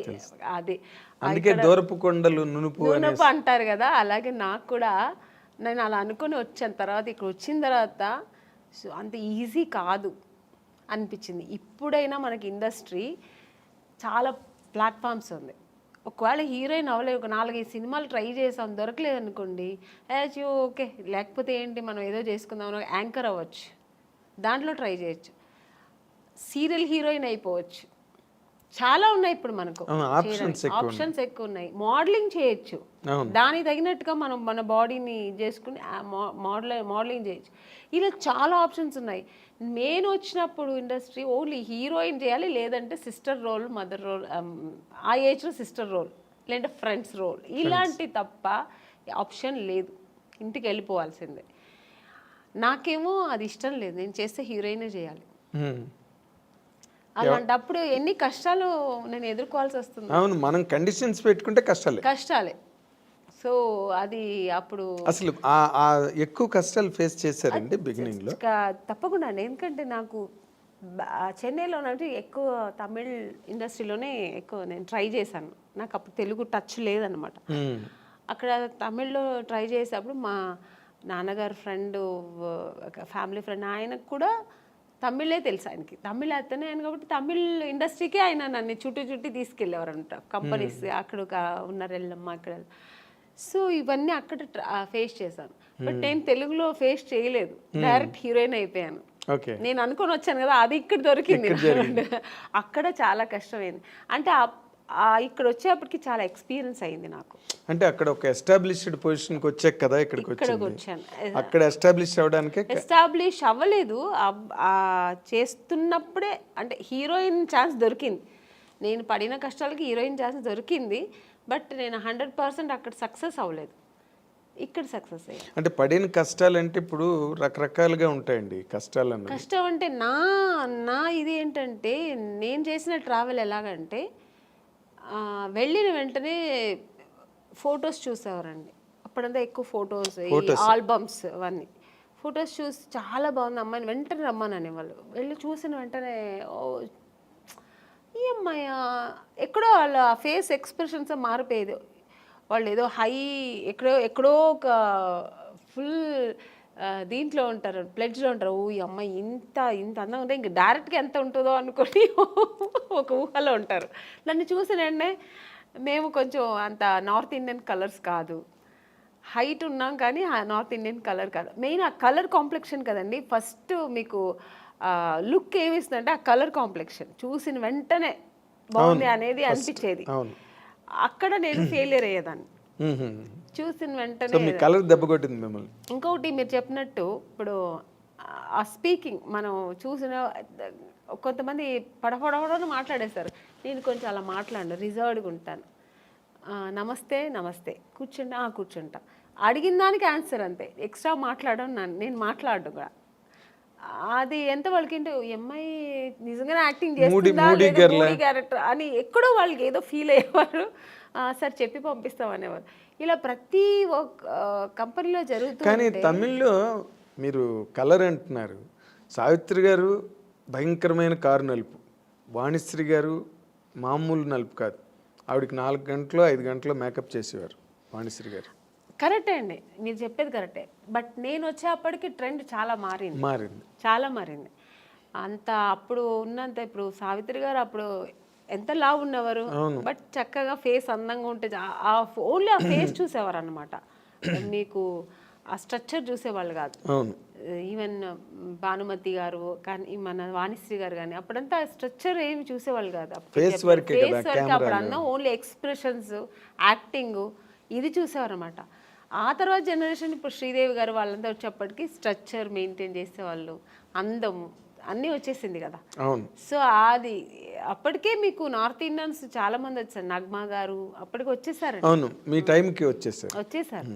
సో అక్కడ అదే వచ్చింది. ఖుష్బూ గారు వీళ్ళందరూ ఇక్కడ ఎంటర్ అయిపోయారండి. అప్పటికి వాళ్ళంతా వచ్చి ఇక్కడ అప్పుడు సామ్రాజ్యం ఏలుతున్నారు. ఆ టైంలో నేను ఎంటర్ అయ్యాను. అప్పుడు ఎలా ఉంటుంది చెప్పండి. సో అంటే కొన్ని సినిమాలకి ఇలా ఉంటే చాలే అనుకొని దొరికేది వేరు. అన్ని కమర్షియల్ సినిమానికి అలా అనుకోరు కదా. గ్లామర్ హీరోయిన్ కావాలనుకుంటారు, చాలా అందం మంచి కలర్ కావాలనుకుంటారు. సో అక్కడ మనం ఫెయిల్యూర్ అవుతాం కదా. అవును 100%. చూడగానే వెంటనే మైనస్ మార్కులు పడిపోతాయి. ఇప్పుడు కొంతమంది పర్వాలేదు, మనకి మెయిన్ కావాల్సింది ఫేస్ అందము, స్ట్రక్చరు, యాక్టింగ్, ఇది చాలు అనుకునే డైరెక్టర్స్ కొంతమంది. లేదు నాకు అలా కలరే కావాలనుకున్నది ఎక్కువ మంది అప్పట్లో. ఇప్పట్లో కూడా ఎప్పుడైనా అందుకని బ్లాక్ కి అంత తొందరగా వచ్చిన తర్వాత ఇప్పుడు ఈ మధ్యలో కొంచెం ట్రెండ్ మారింది. మన దీపికా పడుకుని అంటే ఒక డస్టీ కలర్ అని అది ఇప్పుడు ఫేమస్ అయిందండి. మేము వచ్చినప్పుడు ఆ డస్టీ కలరే బ్లాక్ అని చెప్పి మమ్మల్ని పక్కన పెట్టేవాళ్ళు. చాలా ఎక్కడో లక్కీగా దొరికేది అంతే. ఇప్పుడు వీటిష్ అంటున్నారు, బ్లాక్ వీటిష్ అంటున్నారు, డస్కీ కలర్ అని ఏమేమో అంటున్నారు. దాని ఇప్పుడు పేర్లు పెట్టి దాని ఒక ఫ్యాషన్ చేసుకున్నారు. మేము ఉన్నప్పుడు అలా కాదండి, కొంచెం కష్టమే. సో తమిళ్లో అయిన తర్వాత కూడా ఇక్కడంతా మేకప్ వేయమని చెప్పేవాళ్ళు, కలర్ ఎందుకంటే దీనికి డిఫరెన్స్ రాకూడదని. సో ఇవన్నీ మేము ఎదుర్కోవాలి, స్కిన్ టోన్ అంతా ఒకేలా ఉండాలని. సో అప్పుడు నేను చాలా మా అమ్మని తిట్టేదాన్ని, నువ్వు ఎందుకు మా నాన్న కలర్గా కనలేదు, నువ్వు మా బ్రదర్ మంచి కలరు, వాడు మాత్రం ఎందుకు అంత కలర్ ఉన్నాడు అని మా నాన్నగారు లాగా వాడు, మా అమ్మ కొంచెం కలర్ తక్కువ. ఇలాగా నాకు ఆ ఒక ఫీలింగ్ నాకు ఎప్పుడు ఉండేది. మా అమ్మతో ఎప్పుడు నేను వెళ్ళి మా అమ్మతోనే గొడవ పెట్టేది, నాకేంటే తెలుసు దేవుడు నీకు ఆ కలర్ ఇచ్చాడు, నువ్వు హీరోయిన్ అవుతావు నాకు తెలిసి ఉంటే నేను ఇంకొంచెం కుంకుమ పువ్వు ఎక్కువ తాగేదాన్ని. మా అమ్మ అంటే ఆవిడకి అంతే, కుంకుమ పువ్వు తాగితే ఎక్కువ తాగితే అంటే అదేదో అప్పుడు ఒక నమ్మకం. సో అలా సో ఆ తమిళ్లో మీరు బాగా ట్రై చేస్తున్న టైంలోనే తెలుగులో కట్ అయ్యారు అనమాట మీరు. అవును, ఛాన్స్లు వచ్చి చేసినట్టున్నారు కదా మీరు. రామరాజుతో చేశాను, రామరాజు గారితో చేశాను, శరత్ కుమార్ గారితో చేశాను. హీరోయిన్ మాత్రం అయిపోయాను, బట్ సక్సెస్ అనేది నాకు దొరకలేదు. హీరోయిన్ అయిన తర్వాత కూడా సక్సెస్ అనేది చాలా ఇంపార్టెంట్ అనేది నాకు తమిళ్లో తెలిసింది. ఎందుకంటే 2 సినిమాలు ఆడలేదంటేనే ఐరన్ లెగ్ అని పక్కన పెట్టేస్తారు. అప్పుడు కాదు ఇప్పుడు అంతే కదా, ఎప్పుడైనా సెంటిమెంట్ ఎక్కువ చూస్తారు మన ఇండస్ట్రీలో. సో అది నాకు ఇంకా బాధేసి, అమ్ము బాబోయ్ మన హీరోయిన్ అవ్వడం మాత్రమే కాదు పెద్ద విషయం, సక్సెస్ అనేది చాలా చాలా ఇంపార్టెంట్ అని. ఇంక నాకు ఒకటే, ఇప్పుడు మా అమ్మ కలర్ లేదంటే మా అమ్మతో ఎలా గొడవ పెట్టాను, అలాగా నాకు సక్సెస్ అవ్వాలి, హీరోయిన్ అవ్వాలంటే నేను దేవుడి దగ్గర గొడవ పెట్టేదాన్ని. నేను ఎందుకు మరి ఇంకెవరిని అడగాలి, నాకు ఎక్కువ నా ఫ్రెండ్ కానీ నాకు మా తల్లిదండ్రుల కంటే ఎక్కువ కనెక్ట్ అయ్యింది నేను దేవుడితోనే. నేను అలా పెరిగాను చిన్నప్పటి నుంచి. కొంచెం మా ఇంట్లో ఎక్కువ ఆధ్యాత్మికంగా మా నాన్నగారు కొంచెం భక్తి పూజలు ఎక్కువ. మా నాన్నగారు ఎక్కువ టెంపుల్స్కి వెళ్తుంటారు, మా అమ్మ కూడా అంతే కొంచెం పూజలు. మెడ్రాస్లోనే కల్చర్ ఎక్కువ బేసిక్. లేదు, మేము బేసికలీ బెంగళూరు కదా, ఈవెన్ బెంగళూరులో కూడా. సో అది అలవాటు అయిపోయి నాకు దేవుడితో ఎక్కువ కనెక్ట్ అయ్యేదాన్ని నేను. సో అక్కడ ఆయన అడిగేదాన్ని, ఎందుకు నన్ను ఇలా చేస్తున్నావు, నాకు సక్సెస్ ఇవ్వాలని. సినిమా షూటింగ్ వెళ్తున్నానంటే ఫస్ట్ దేవుడు ఈ సినిమా పెద్ద సక్సెస్ అవ్వాలి వేడుకుంటా. ఇప్పుడు కూడా అంతే, ఏ సినిమా నేను చిన్న క్యారెక్టర్ చేసినా దేవుడి దగ్గర అదే వేడుకుంటా. నేను చేసిన ప్రొడ్యూసర్స్ హ్యాపీగా ఉండాలంటే ఆ సినిమా సక్సెస్ అవ్వాలి, సో దాన్ని సక్సెస్ చేయాలని. అవును కదా, ఆ ప్రొడ్యూసర్స్ బాగుంటాయి కదా, మనలాంటి వాళ్ళు అందరూ బాగుంటాం. 100%. అదే ఇందాక మీరు చెప్తున్న దాంట్లో అంటే తమిళ్లో మీరు చేస్తున్నప్పుడు ఏమైనా మీ మీద పాలిటిక్స్లు గట్ట ఏమైనా జరిగాయండి? అంటే లేదండి, అలాంటి వాతావరణం ఏమైనా ఉండేది అప్పుడు? నాకు అలాంటి వాతావరణం ఎక్కడా లేవు. వచ్చాయి ఇప్పుడు పెద్ద పెద్ద కంపెనీలు ఎక్కడ నాకు రాలేదు. ఎందుకంటే మీరు గరగట్ గోపన్న సినిమాలో ఫస్ట్ బుక్ అయింది, అది వచ్చి అలా జరిగింది. తర్వాత దేవికి గారి అమ్మాయి కనక దానిలోకి వచ్చింది. యాక్చువల్గా కరకటకారంలో నా ఫొటోస్ వెళ్ళి ఫస్ట్ సెలెక్ట్ అయిపోయానండి. సెలెక్ట్ అయిపోయి ఇంకా షూటింగ్ ఇంకొక 15 days 10 days ఉందన్నప్పుడు అక్కడ ఒక చిన్న కాంట్రవర్సీ జరిగింది. అంటే నన్ను తీసుకెళ్ళి యాక్ట్రెస్ నళిని గారు అని ఉంటారు, అవును రామరాజు గారు వాళ్ళ వైఫ్, వాళ్ళు సిస్టర్ హస్బెండ్ నన్ను తీసుకెళ్లారు. యాక్చువల్గా ఆయన ముందు నళిని గారికి మేనేజర్ అట. సో ఆయన అది ఆయన ప్రొఫెషనల్ అనమాట. సో నన్ను తీసుకెళ్ళి చూపించి ఓకే అయింది, నా ఫొటోస్ ఓకే అయింది. తర్వాత ఆయన ఏమన్నారంటే 5 years అగ్రిమెంట్ వేసుకోవాలి, నేను మీరు హీరోయిన్ చేస్తారు కదా అన్ని డేట్స్ నేనే చూస్తాను. ఓకే డేట్స్ ఫైన్, మీరు డేట్స్ చూసుకున్నాను, బట్ రెమ్యునేషన్ నాకు 50% మీకు 50% అన్నారు. అది స్పెన్సర్ మరి స్పెన్సర్ నేనైతే ఓకే చెప్పాను. నాకంటే నాకు అప్పుడు అంత హీరోయిన్ అయిపోవాలని అయిపోవాలి, పెద్ద హీరోయిన్ అయిపోవాలి. అక్కడ నాకు డబ్బు ప్రిఫరెన్స్ నాకు నేను ఎప్పుడు ఇవ్వను, నాకు తెలియదు కూడా అది. ఓ డబ్బు ఇలా చేయొచ్చు, డబ్బు కూడా చాలా ముఖ్యం అనేది ఇప్పుడు తెలుసు, నాకు అప్పుడు తెలియదు. మా అమ్మ వద్దనేసారు. మా నాన్నగారికి ఫోన్ చేసి చెప్పాను, నాన్నగారు కూడా అలా అంత వద్దమ్మా అన్నారు. మా అమ్మ అయితే వద్దు, అలా అంత అవసరం లేదు, డేట్స్ కావాలంటే మీరు చూడండి, పర్సంటేజ్ ఏదో ఉంటాయి కదా అలా తీసుకోండి అలా అన్నారు. సో టోటల్గా వాళ్ళతో మనం డిపెండ్ అయిపోతే కష్టం అని చెప్పి నా అమ్మ వద్దనేసారు. అమ్మ నేనన్నాను, ఎందుకమ్మా అంటే మళ్ళీ మనకు సినిమాలో ఆ సినిమా పోతుంది అనమాట. నువ్వు అవ్వాలంటే హీరోయిన్ ఎవరు మార్చలేరు, దేవుడు ఉన్నాడు, నువ్వేం భయపడకు, వద్దు అలాగంతా అనేస్తే నెక్స్ట్ జరిగింది అదే. ఆ సినిమా నాకు లేదు, నేను కరగాటక సినిమాలో లేదు, వాళ్ళు పిలవనే లేదు మళ్ళీ నన్ను. మరి ఇతను మేనేజర్ కదా, మేనేజ్ చేసి ఏం చేశారో తెలియదు. మొత్తానికి అక్కడ వాళ్ళు మళ్ళీ కనక అదే మన దేవిక గారికి డాటర్ని వేశారు. సినిమా కూడా పెద్ద సక్సెస్, చాలా పెద్ద హిట్ అయింది. పైగా రామరాజ్కి అప్పుడు ఎంజీఆర్ కున్నంత ఇమేజ్ ఉండేది. ఆవిడ కూడా, అమ్మాయి కూడా పెద్ద హీరోయిన్ అయింది. బట్ ఆ నెక్స్ట్ సినిమా మళ్ళీ నాకు దొరికింది ఆయనతోనే, అదే రామరాజు గారితోనే, సేమ్ గంగేమరన్ గారి డైరెక్షన్ లో ఆయన సెకండ్ సినిమానే నాకు దొరికింది. ఎట్లా అదేలా జరిగింది ఏమో తెలియదండి. మళ్ళీ ఎందుకంటే వీళ్ళు ఓన్లీ ఫొటోస్ చూపించారు. రవి గారు అని పెద్ద స్టిల్ ఫోటోగ్రాఫర్ అండి, రవి అని. ఆయన అసలు ఆ ఫొటోస్ చూసాను, మామూలుగా తీసినప్పుడు ఏం పెద్ద లైట్స్ 2 లైట్స్ పెట్టి తీస్తాడు ఆయన, చాలా బ్యూటీగా ఉంటుంది, చాలా బాగుంటుంది అసలు, ఏదో ఒక సంథింగ్ స్పెషల్. ఆయన మనకు తెలుగులో సెబాస్టియన్ బ్రదర్స్ ఉండేవాళ్ళు, సేమ్ అలాగా అక్కడ ఆయన తమిళ్లో ఆయన చేసిన స్టిల్స్ అక్కడ ఫస్ట్ ఓకే అయింది. సెకండ్ నేను సెబాస్టియన్ బ్రదర్ ఆఫీస్ వాళ్ళతో ఫొటోస్ తీయాలని వెళ్ళాను. వెళ్తే ఆయన సెబాస్టియన్ బ్రదర్ ఊరికే వాళ్ళ ఆఫీస్ ముందు ఊరికే ఒక 2 ఫోటోలు తీశాడు ఆయన. ఇవేం మేకప్ లేదు, మామూలుగా నేను వెళ్ళాను, ఫొటోస్ తీస్తే ఆ ఫోటో నాకు ఇచ్చారనమాట. అది ఎవరు చూసినా అమలా గారిలా ఉన్నారు, ఇలా ఉన్నారు, అలా అంటే ఒక ఆర్టిస్ట్లా ఉండేది, మేకప్ లేదు, ఏమీ లేదు, చాలా బాగుండింది, ఇంత బ్యూటీ ఉండింది. ఆ ఫొటోస్ ఎలాగో మేనేజర్ తీసుకెళ్ళి గంగేమరన్ వాళ్ళకి, మీకు తమిళ్లో ఎక్కువ కొంచెం న్యాచురల్ ఇష్టపడతారు, అవును ఓవర్ మేకప్, కలర్ మేకప్లు కూడా ఎక్కువ ఉండదు. ఆయనకు చాలా నచ్చింది ఆ ఫోటో.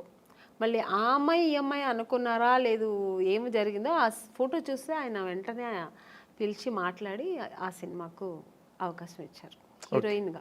సో అక్కడ హీరోయిన్ అయిన తర్వాత ఇక్కడికి వచ్చారు. అవును, హీరోయిన్ చేస్తున్నాను, అది ఇంకా సగంలో ఉంది షూట్.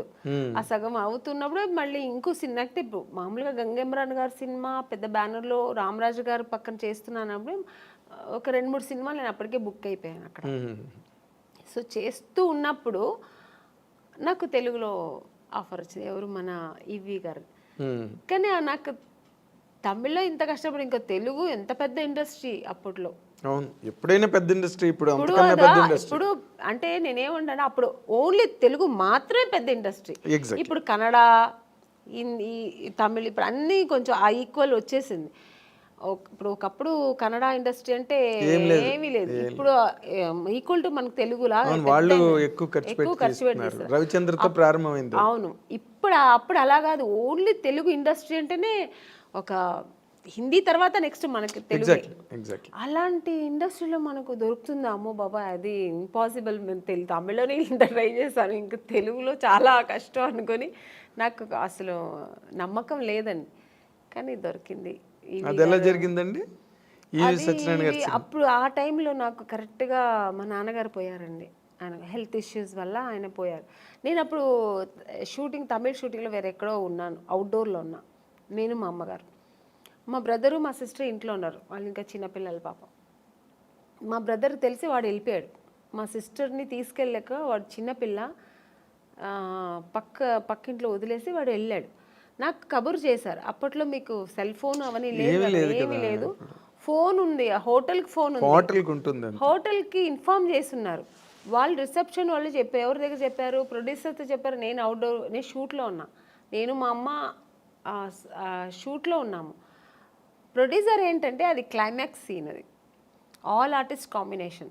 చెప్తే ఈ అమ్మాయి ఈరోజే వెళ్ళిపోతుంది, నెక్స్ట్ డే మనకు షూటింగ్ కష్టం అయిపోతుందని ఆయన ఏం చేశారు చెప్పలేదు. ఏదో మీ నాన్నగారు సీరియస్ అంట అని చెప్పారు, అంతే. పోయారని చెప్పనే లేదు మాకు. నేను సీరియస్ అంటే నాన్నగారు కొంచెం హెల్త్ ఇష్యూస్ ఉంది కదా సార్, అప్పుడు కొంచెం భయపడ్డాను. కానీ సార్ ఏమైందంటే ఫోన్ అక్కడి నుంచి ఇక్కడ బెంగళూరు చేసే మా నాన్నగారు ఉన్న చోటు చేస్తే కనెక్ట్ అవ్వట్లేదు. సరే అని చెప్పి నేనేం చేశాను, నెక్స్ట్ డే మళ్ళీ మా బ్రదర్ ఫోన్ చేసి కొంచెం ఏదో ప్రెషర్ ఇచ్చినప్పుడు నెక్స్ట్ డే మార్నింగ్ చెప్తున్నాడు ఆయన, ఇలా నాన్నగారు ప్రాబ్లం ఉన్నారు, పోయారు అన్నట్టుగా. ఓ ఇంకా అంతే, నేను ఇంకా నిలవలేదు, ఆగలేదు. ఈవినింగ్ ఫ్లైట్కి బయలుదేరి వచ్చాము. చెన్నై డైరెక్ట్ బెంగళూరుకి వెళ్ళలేదు, చెన్నైకి వచ్చి వెళ్దాము అని వచ్చే లోపల ఇక్కడ మా బ్రదరు వాడు ఫినిష్ చేసుకుని వచ్చేసాడు. అప్పటికే నాన్నగారు అన్ని కార్యాలు చేసుకుని ఇంటికి వచ్చి ఆడ అక్కడ వస్తున్నాడు, మేము వస్తున్నాం. నాకు అసలు తెలియదు కదా, బయలుదేరప్పుడు చెప్తున్నారు వాళ్ళు. అదే మీ సినిమా యాక్టర్స్ జీవితంలో ఇలాంటి డ్రామాటిక్ సిచ్యువేషన్స్ అది నేను ఎప్పుడు మర్చిపోలేని సిచ్యువేషన్. ఎందుకంటే వాళ్ళు ఏం అనలేదు, ఎందుకంటే వాళ్ళ సిచ్యువేషన్ ఏంటంటే నేను కొత్త అమ్మాయి, వాళ్ళు చెప్తే ఈ అమ్మాయికి వెళ్ళిపోతే ఈ అమ్మాయి కోసం పెద్ద పెద్ద ఆర్టిస్ట్ అందరూ కాంబినేషన్ మిస్ అవుతుంది, వాళ్ళ ప్రాబ్లమ్స్. అది నా ప్రాబ్లం ఏంటి, మా నాన్నగారు పోయారు, నాకు తెలియదు విషయం. ఇలా ఒక సిచ్యువేషన్ నేను అలా అప్పుడు ఎదుర్కోవాల్సి వచ్చింది. ఇంక వచ్చిన తర్వాత ఇంక ఏడుపులే, ఇంక నేను వెళ్ళలే మళ్ళీ బెంగళూరు. ఇంకా నాన్నగారు పోయింది, నాన్నగారిని చూడలేదు, ఇంకేముందని ఏడుస్తూ కూర్చుంటే నెక్స్ట్ డేనే వచ్చారు నాకు. ఆ టైంలో వచ్చింది ఆఫర్, మేడం ఇలా నేను ఊర్లో ఉన్నప్పుడే ఫోన్ చేశారు వాళ్ళు, ఇలా ఉంది అని చెప్పి ఫోన్ చేసి హోటల్కి ఫోన్ చేసి చెప్తే వస్తామండి, ఇట్లా వచ్చిన నేను కలుద్దామన్నా. నాన్నగారు విషయం జరిగిన తర్వాత నేను టోటల్గా మర్చిపోయాను. లేదండి నేను రాలేదు, మా నాన్నగారు వెళ్ళిపోయారు, మనసు బాగాలేదు, పైగా ఇప్పుడు చాలా డల్గా ఉన్నాను. మామూలుగా మంచిగా వచ్చినప్పుడే నన్ను సెలెక్ట్ అవును, ఇంక ఈ టైంలో నేను సెలెక్ట్ అవుతామని మనసులో నేను అనుకుని, నేను రానండి, ఇప్పుడు బాగుండేది కూడా వస్తే, నా ఫేస్ వేరే డల్గా ఏడ్చి అని చెప్పా. లేదమ్మా డైరెక్ట్గా ఫొటోస్ చూసి చాలా, ఫొటోస్ ఎప్పుడు బాగానే ఉందంటారండి, డైరెక్ట్గా చూసే వద్దంటారు, ఎందుకు ఫస్ట్ మళ్ళీ తెలుగులో మంచి ఆఫర్ మళ్ళీ అక్కడ నుంచి ఫెయిల్యూర్ అయింది తెలుసా, నాకు ఇది జరిగేది ఇదే, ఎందుకు మళ్ళీ వచ్చి వేస్ట్గా ట్రై చేయడం ఎందుకు, పైగా అంతకంటే మెయిన్ మా నాన్నగారు పోయారు. నాకు ఆ టైంలో అవేమి నాకు గుర్తు వెళ్ళాలి పోవాలని. మా అమ్మ ఏం చెప్తారంటే, నువ్వు వెళ్ళమ్మా, ఎందుకు పిలుస్తున్నారు, నాన్నగారు బ్లెస్సింగ్స్ ఉంటుంది, సినిమా దొరుకుతుంది, ఏం అలా అనుకోకు, వెళ్ళు, నువ్వు డ్రెస్ అవ్వు అని చెప్తే అప్పటికప్పుడు వెళ్ళి డ్రెస్ అప్ అయ్యి వెళ్ళాను. బట్ డైరెక్టర్ గారు ఈవీ గారికి చెప్పారు, ఇలా నాన్నగారు పోయారు, అమ్మాయి పాప చాలా ఇబ్బందిలో ఉంది, డిప్రెషన్లో ఉందంటే వచ్చిన తర్వాత చూసారు. ఆయన కూడా ఒక చిన్న షాక్ వచ్చింది, ఈ అమ్మాయి అన్నట్టుగా చూసి, ఎందుకంటే ఫొటోస్లో ఇంత అంటే చిన్న మేకప్ అవి ఉంటాయి కదా ఫోటోల్లో, బాగా మేకప్, ఇప్పుడు రెగ్యులర్ మేకప్ ఉంటుంది కదా సార్, డిఫరెంట్ కాస్ట్యూమ్స్ వేసుకొని ఉంటాం, ఒక్కొక్క కాస్ట్యూమ్స్లో ఒక్కొక్క అందం ఉంటుంది. మనం మామూలుగా ఒక డ్రెస్ వేసుకుని వెళ్ళాను, పైగా మా నాన్నగారు పోయారు, నాకు పెద్ద లిప్స్టిక్ కూడా వేసుకోలే, నేను ఒక ఏదో విరక్తిలాగా వెళ్ళాను. నేను ఏముంది నాన్నగారే పోయారు అన్నట్టుగా ఆ టైంలో వెళ్తే డైరెక్టర్ గారు ఏం చేస్తారు, సరే మనం ఒక వీడియో టెస్ట్ చేసేద్దామని ఇమీడియట్గా అప్పటికప్పుడే ఒక మేకప్ వేసి టెస్ట్ చేశారు. అప్పట్లో వీడియో టెస్ట్ చేశారు, ఆడిషన్ చేశారు ఆయన. అప్పుడు 100% ఓకే, ఇమీడియట్గా అడ్వాన్స్ ఇచ్చి. నాకు తెలుసు మీరు సెలెక్ట్ అవ్వడం, ఆ సినిమా అంతా జరగడం, ఆ దుఃఖంలో కూడా ఒక మంచి ఆ సంతోషాన్ని ఎలా సెలబ్రేట్ చేసుకోవాలని కూడా నాన్నగారు పేరు. బట్ నిజంగా ఆయన ఆశీస్సులు, ఆయన బ్లెస్సింగ్స్, దేవుడు బ్లెస్సింగ్స్, ఆ సినిమా దొరికింది నాకు. సినిమా అది కూడా మంచి హిట్ అయింది కూడా. అక్కడి నుంచి నా లైఫ్ తమిళకి దూరం అయిపోయాను, ఇంకా అటు చూడలేదు. ఇంకా ఫుల్ నా తెలుగు ఇండస్ట్రీలో స్థిరపడడం, ఇంకా తెలుగు ప్రేక్షకులతో నేను దగ్గర అవ్వడం, మంచి సినిమాలు చేయడం. జమ్ములకి పంపిన తర్వాత ఇమీడియట్ గా మీకు ఆఫర్లు అవి ఎలాగ వచ్చాయండి? చేస్తున్నప్పుడే రేపటి రౌడీని ఒక సినిమా చేశాను. తమిళ్లో రెహమాన్ అని ఒక హీరో ఉంటారు, రఘు లక్ష్మి గారు దాంట్లో లీడ్ రోల్ చేశారు. నాకు అత్తగారు రోల్, అలా మంచి క్యారెక్టర్, అందులో కూడా హీరోయిన్ రోల్. ఆ సినిమా చేసిన, ఈ సినిమా రిలీజ్ అయిన తర్వాత ఆ సినిమా రిలీజ్ అయింది, బట్ యావరేజ్ పోయింది. తర్వాత మిస్టర్ పెళ్ళాం, ఇలాగా ఇంకా అక్కడి నుంచి మొత్తం. మిస్టర్ పెళ్ళాం రిలీజ్ అయిన తర్వాత అవార్డు వచ్చింది అనుకోకుండా, ఒక మంచి ఆర్టిస్ట్, అంటే చాలా పెద్ద హీరోయిన్ అయిపోయారు మీరు మిస్టర్ పెళ్ళాం తర్వాత. ఎందుకంటే ఆ సినిమా హిట్ అవడం, రాజేంద్ర ప్రసాద్ గారి కాంబినేషన్, అవతల బాపు గారు డైరెక్టర్, సో అక్కడి నుంచి నాకు నా లైఫ్ కెరియర్ టోటల్గా నేను అనుకున్నది అలా జరిగిందనమాట. అదే నాన్నగారే చూడలేకపోయాను. ఆ టైంలో మా నాన్నగారు నేను నేను హీరోయిన్ అవ్వాలని నాన్నగారు వద్దన్నారు. తర్వాత నాన్నగారు లేదు నువ్వు చేస్తావు, నీకు ఆ కెపాసిటీ ఉంది, నీకు ఇంట్రెస్ట్ ఉంది అని నాన్నగారు అప్రోచ్ చేసినప్పుడేమో నాన్నగారు లేరు చూడ్డానికి. అదన్నీ కొంచెం ఆ టైంలో బాధ అనిపించింది. తర్వాత ఇంక బాధపడడానికి కూడా టైం లేదు, ఇంకా ఆలోచనలే. ఆయన బ్లెస్సింగ్స్ అలాగే ఉంది, దేవుడి బ్లెస్సింగ్స్తో నేను అలా ట్రావెల్ అయ్యాను. కానీ గొప్ప విషయం అంటే గొప్ప విషయం అని కాదు, but you have to tell that ఇండస్ట్రీలో అడుగుపెట్టినప్పటికీ అసలు బొమ్మల కొలువులా ఉన్నారు హీరోయిన్స్ అందరూ. ఎంతమంది ఉండాలో సినిమా ఇండస్ట్రీలో అంత ఆ నెంబర్ ఆఫ్ హీరోయిన్స్ మళ్ళీ రిపీట్ అవ్వలేదండి, అంత నెంబర్. నాకు తెలియదండి. You can just think.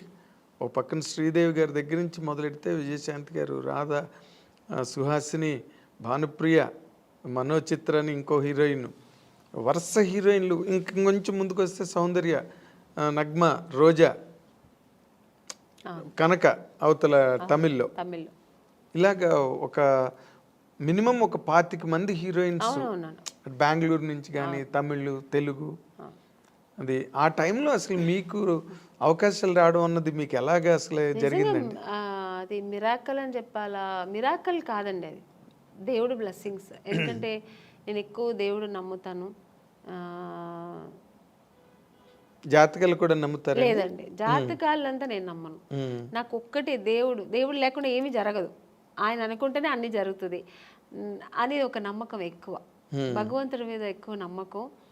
అలాగే నాన్నగారు బ్లెస్సింగ్స్ నా మీద ఎక్కువ ఉంటుంది ఎప్పుడు. ఎందుకంటే నేను ఎక్కువ నాన్న అంటే చాలా ఇష్టం నాకు. ఆడపిల్లలకి సాధారణంగా తండ్రి ఎందుకంటే అమ్మ మీద ప్రేమ లేదని కాదు, ఎక్కువ నాన్నగారితో గారాభంగా ఉండేదాన్ని.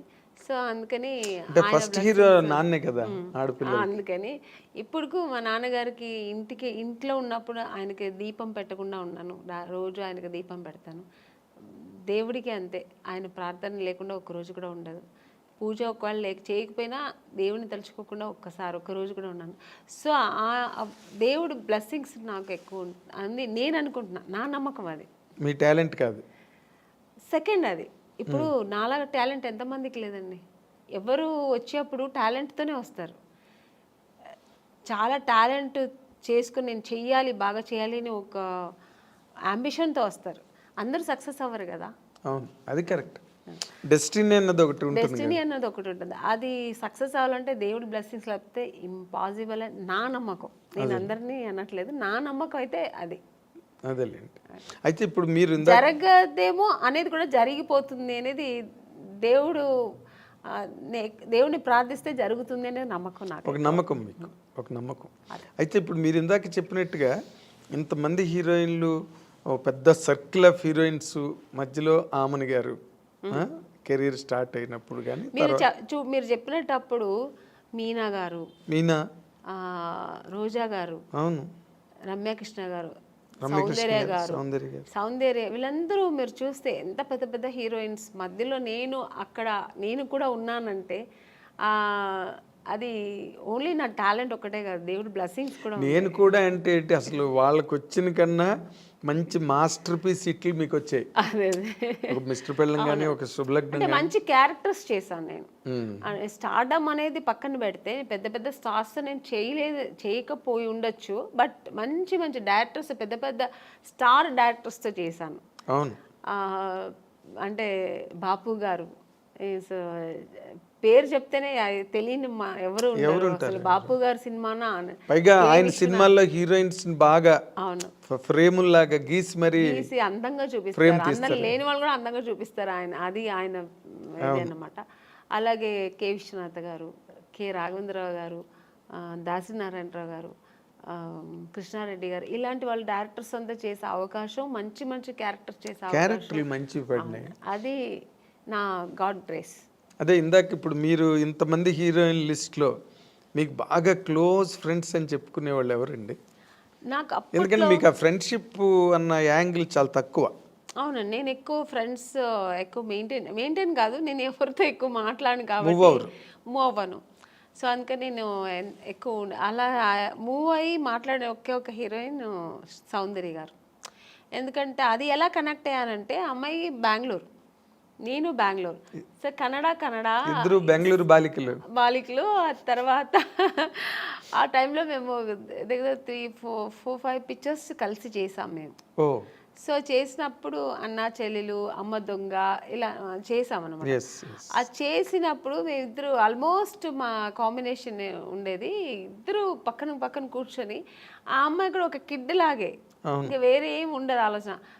మా కన్నడ సినిమా సాంగ్స్ పాడుకుని ఆ కన్నడ మాట్లాడడం అనేది ఆ అమ్మాయికి నా మీద ఎక్కువ ప్రేమ వచ్చేసింది, నాకు ఆ అమ్మాయి మీద ప్రేమ వచ్చింది. కన్నడ సాంగ్స్ మాట్లాడడం ఇలా కనెక్ట్ అయ్యాం అనమాట. అయ్యి అలాగా తన పర్సనల్స్ నాకు చెప్పుకోవడం, నా పర్సనల్స్ అమ్మాయి చెప్పుకోవడం. ఆఫ్టర్ నేను మ్యారేజ్ చేసుకున్న తర్వాత వాళ్ళ అమ్మగారు ఫోన్ చేసి, ఎలా ఉన్నావు అమ్మని, ఇంత బిజీగా ఉన్నావు, ఎలా ఇంట్లో కూర్చున్నావు అనేవారు. ఆ అమ్మాయి కూడా నన్ను షూటింగ్ స్పాట్కి రమ్మని పిలిచేది. తను ఓన్ సినిమా తీశారు వాళ్ళ బ్యానర్లో. అప్పుడు ఇక్కడ వాళ్ళ బ్రదర్ అమరు, అవును, రామని నాకు బోర్ కొడుతుంది, ఒంటరిగా ఉన్నాను అని ఎక్కడో మైసూర్ దగ్గర సోమనాథ్పూర్ అని షూటింగ్లో నేను వెళ్ళలేకపోయాను, వస్తానని చెప్పాను. సో అలా చాలా దగ్గర ఉండింది. ఆఫ్టర్ మ్యారేజ్ తర్వాత కూడా నేను ఫ్రెండ్షిప్ కంటిన్యూ అయిందంటే ఒక సౌందర్య.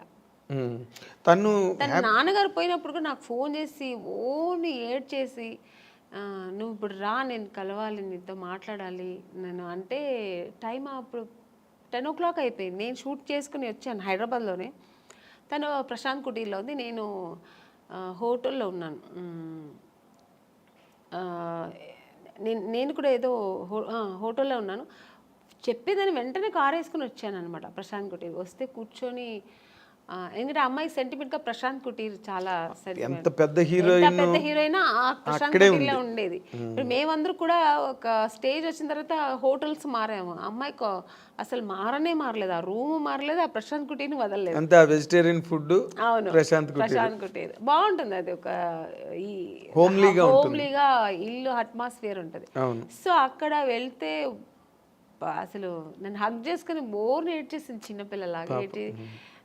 మా 4 పిల్లర్స్లో ఒక పిల్లర్ వెళ్ళిపోయారు నాన్నగారు, నేను అమర్ అమ్మ ముగ్గురే ఉన్నాము అమ్మని అని ఏడ్చి. అన్నాను ఏదున్నా ధైర్యంగా ఫేస్ చేయాలి, నువ్వు ఏడవ, నేను తనకు ధైర్యం చెప్పింది, అమ్మాయిలాగే. కానీ ఆ టైంలో అలా ఒకరికొకరు ఆద్దరు చెప్పుకొని అంత క్లోజ్ ఉండేది అన్నమాట అమ్మాయి. కానీ మరి అమ్మాయి పోయింది అలాగా, అప్పుడు అసలు నేను షూట్లో ఉన్నానండి. అప్పుడు కూడా ఆ టైంలో షూట్లో ఉన్నాను. నేను చెప్తే నేను నమ్మలేదు. సౌందర్యాన్ని వేరే ఎవరైనా చెప్తున్నారు, సౌందర్య ఎలా పోతుంది, నేను ఎందుకు పోతుంది అన్నాను. అసలు నమ్మలేదు నేను. అసలు ఇలా కెమెరా పెట్టి ఇలా సౌందర్య గారు పోయారంటే ఇంక నేను, నాకు పక్కన మనుషులు ఉన్నారని ఏడ్చేసానండి. ఎవరి దగ్గర నా క్లిప్పింగ్స్ తెలియదు కానీ చూసారంటే చాలా ఘోరంగా ఉంటుంది. చిన్న పిల్లలాగా ఏడ్చేసాను నేను. నాకు మాటలు రావట్లేదు, నాకు ఒక షాక్ లాగా అయిందనమాట. ఆ అమ్మాయి పోవడం ఏంటి అసలు. ఆ తర్వాత అసలు నేను దేవుడి దగ్గర నిజంగా ఇది ట్రూ అండి, నేనైతే దేవుడి దగ్గర ఒక్కటే వేడుకున్నా, నన్ను తీసుకెళ్ళొచ్చు కదా అమ్మాయిని ఉంచేసి అనిపించింది ఆ టైంలో. అలా ఏడ్చేసాను నేను. సో చాలా మంచి అమ్మాయి కూడా, అమ్మాయి చాలా మంచి అమ్మాయి, పర్సనల్గా అన్ని విషయాల్లో చాలా మంచి అమ్మాయి. ఆ టైంలో అలా ఫీల్ అయ్యాను అనమాట. ఇప్పుడు అమ్మాయిని తలుచుకున్న రోజు ఉండదు నాకు. ఎప్పుడైనా సినిమాలు వస్తే, తన సినిమాలు చూస్తుంటే ఏడుపు వచ్చేస్తుంటుంది. నేననే కాదండి, అందరికీ సౌందర్య అంటే చాలా ఇష్టం. ఎందుకంటే అమ్మాయి ఎప్పుడు ఎవరిని ఒక్క మాట కామెంట్ చేయడం కానీ, లేకపోతే ఇంకోళ్ళని క్రిటిసైజ్ చేయడం కానీ ఉండదండి. ఆల్మోస్ట్ మీలాగే మీ ఇద్దరు కనుక త్రాసులో వేస్తే అలాగే మంచి మంచి క్యారెక్టర్స్ చేసింది, మంచి ఆర్టిస్ట్, ఒక అమూర్ లాంటి సినిమా చేసింది, మంచి మంచి సినిమాలు వేసింది అలా. కానీ అమ్మాయి ఒక మంచి లైఫ్ చూడలేకపోయింది కదా అనిపించింది. వాస్ షీ హ్యాపీ అండి బిఫోర్ మ్యారేజ్ ఆల్సో? హ్యాపీ అండి. అమ్మాయి చల్లిమ యాక్చువల్గా అమ్మాయికి అలా ఉండడం ఇష్టం. సినిమా ఇంట్రెస్ట్ తక్కువ అండి. తను నాన్నగారు చెప్పారని హీరోయిన్ అయింది, కానీ తర్వాత తనకి ఇంట్రెస్ట్ వచ్చి తర్వాత చేసింది, అది వేరు.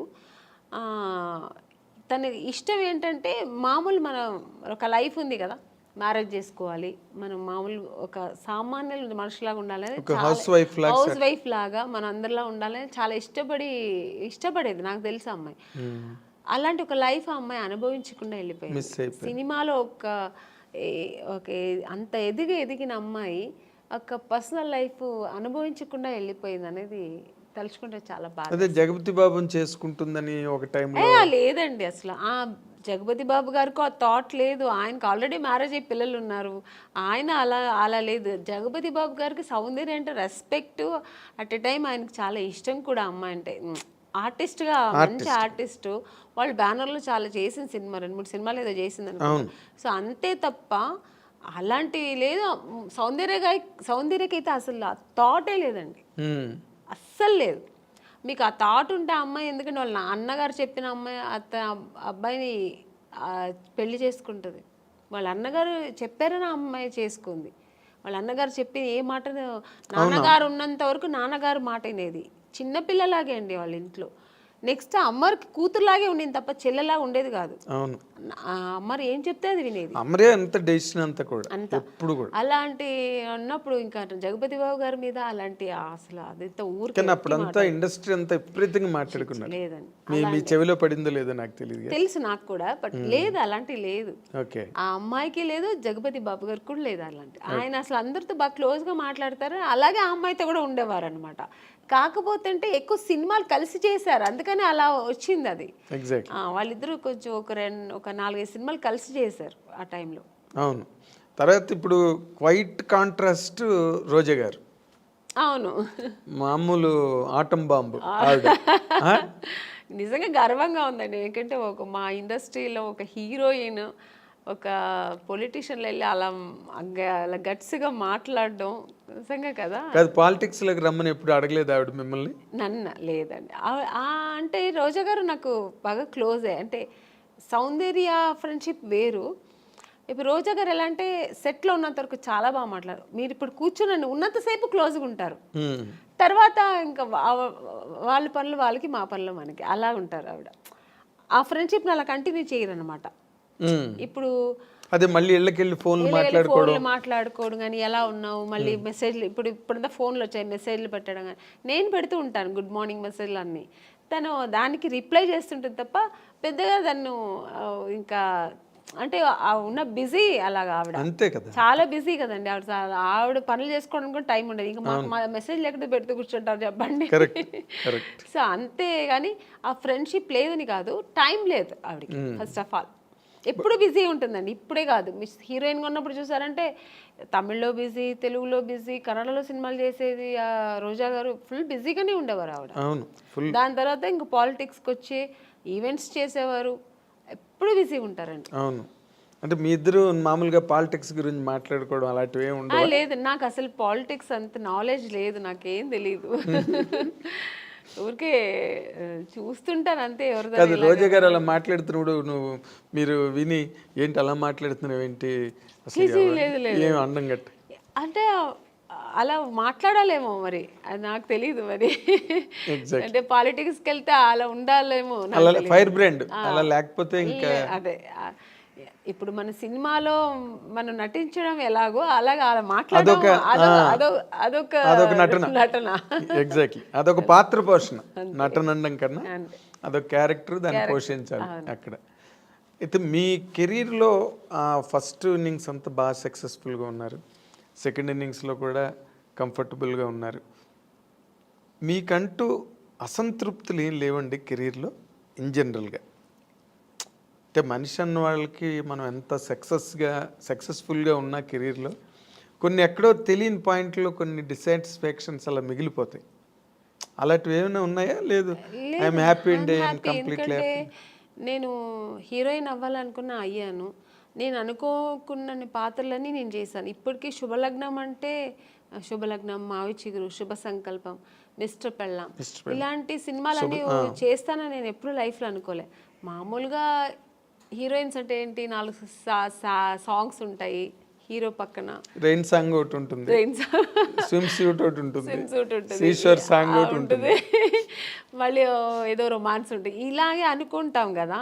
అలా కాకుండా ఇప్పటికీ ఇప్పుడున్న జనరేషన్ కూడా మేడం మీరు ఆ సినిమా చేశారు కదా చాలా బాగుంటుంది మేడం, మొగుడు నమ్మేస్తారు కదా, శుభలగ్నం మేడం, క్లాసిక్స్ కదా అవి, క్లాసిక్స్. మిస్టర్ పెళ్ళాం, ఇలాంటి సినిమాలు కమలాసన్ గారు చేశారు కదండి. మొన్న ఎప్పుడు చెన్నైలో షాపింగ్ వెళ్ళానండి. ఆ షాపింగ్ ఓనర్ వచ్చి తెలుగు ఆయన. ఫస్ట్ నేను ఏదో మేకప్ థింగ్స్ వెతుకుతున్నాను, మీరు మేకప్ ఆర్టిస్ట్ అండి అన్నారు. అండ్ నేను మామూలు వితౌట్ మేకప్లో వెళ్ళాను. నేను మేకప్ ఆర్టిస్ట్ కాదండి, నేను నాకు మేకప్ థింగ్స్ అంటే. తర్వాత ఆయన కొంచెంసేపు అయిన తర్వాత కాసేపు తర్వాత ఆయన గుర్తుపెట్టాడు, మీరు ఆమ్ని గారు కదండి.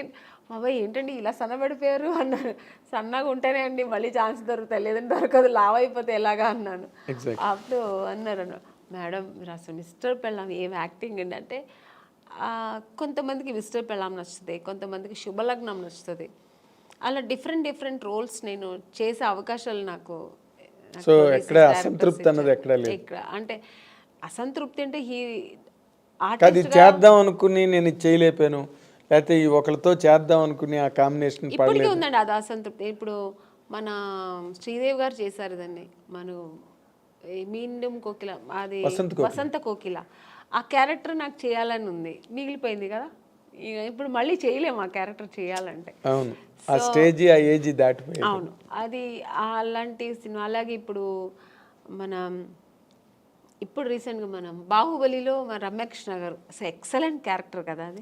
సో అలాంటి క్యారెక్టర్లతో దొరికితే నేను చేయాలి అనిపిస్తుంటుంది. ఆర్టిస్ట్కి ఎప్పుడు అసంతృప్తి తృప్తి అనేది ఉండదు. ఈ క్యారెక్టర్ నేను చేయాలి, ఆ క్యారెక్టర్ నేను చేయాలి, అన్నీ నేనే చేయాలి కామన్ గా ఉండే తప్ప. బట్ నేను అనుకోని క్యారెక్టర్స్ కూడా నేను చేశాను కదా. అది ఇప్పుడు శుభలగ్నం అని నేను అనుకోలేదు, ఊహించిన క్యారెక్టర్స్ అవన్నీ. సో ఒక పక్కన ఆ సంతోషం కూడా ఉంది. కానీ మీరు అంతమందితో చేశారు కానీ ఒక్కళ్ళతో మిస్ అయ్యారు. తెలుసండి మీరు ఎవరిని అడుగుతున్నారని. ఎవరు చెప్పండి? మా మెగాస్టార్ చిరంజీవి గారు. అదొక్క అసంతృప్తి ఉందండి, ఆర్టిస్ట్గా అదొక్కటి ఉంది. ఎందుకంటే ఆ టైంలో ఆయనతో చేయడానికి అవకాశం రాని హీరోయిన్ మీరు ఒక్కరే. సౌందర్య చేసింది వచ్చిందండి, నాకు అవకాశం రాలేదు. నేను ఎప్పుడు ఆయన్ని జపిస్తూ ఉండేదాన్ని కదా, ఎలా దేవుడిని జపించేదాన్నో అలాగా. నేను చిన్నప్పుడు స్కూల్కి వెళ్ళే టైంలో ఆయన మన రాధా గారి సినిమాలు, విజయశాంతి గారు పక్కన చేసే సినిమాలని ఎక్కువ చూసేదాన్ని. నాకు అక్కడే నేను చిరంజీవి గారు ఫ్యాన్ అయ్యాను. అసలు ఆ చిరంజీవి గారు అంటే ఇంకా పిచ్చి, సినిమా ఎంత పిచ్చో అంతే పిచ్చి నాకు చిరంజీవి గారు అంటే. ఇంకా నేను నా రొమాన్స్, నేను సాంగ్ ఏదో నేను డ్రీమ్లో ఇలా ఊహిస్తున్నంటే అది చిరంజీవి గారు పక్కన హీరోయిన్ తీసి మీరు వెళ్ళిపోతారు. నేను వెళ్ళిపోయేదాన్ని అనమాట. ఇలా నేను అక్కడ చేస్తే ఎలా ఉంటుందని అలా వెళ్ళిపోయేదాన్ని. సో అలా ఒక డ్రీమ్ నాకు ఉండేదన్నమాట. అది నాకు నిజమైంది కూడా. నాకు నిజంగా దొరుకుతుంది అనుకోలేదు. బట్ నాకు ఆఫ్టర్ శుభలగ్నం రిక్షావాడు సినిమా, ఆ సినిమాకి నేను ఫస్ట్ అడిగారు అనమాట, డేట్స్ కూడా తీసుకున్నారు. మళ్ళీ ఒక షూట్కి వెళ్ళా, ఇంకా 15 days ఉన్నప్పుడు నేను చిరంజీవి గారితో మాట్లాడాను కూడా. నేను ఆ టైంలో షూట్కి వెళ్తున్నా అన్నీ తెలుసు, సౌందర్యకి తెలుసు. సౌందర్య కూడా చాలా హ్యాపీ, ఎందుకంటే సౌందర్య కూడా ఉంది ఆ సినిమాలో. నేను సౌందర్య ఇద్దరు చాలా హ్యాపీ. మేము మన ఇద్దరు మళ్ళీ కలిసి చేస్తున్నామే అని. నేను బెంగళూరు షూట్కి వెళ్తే తను ఫోన్ చేసింది నాకు. ఆఫ్టర్ 15 days తర్వాత 1 week తర్వాత ఏమైందో తెలియదండి.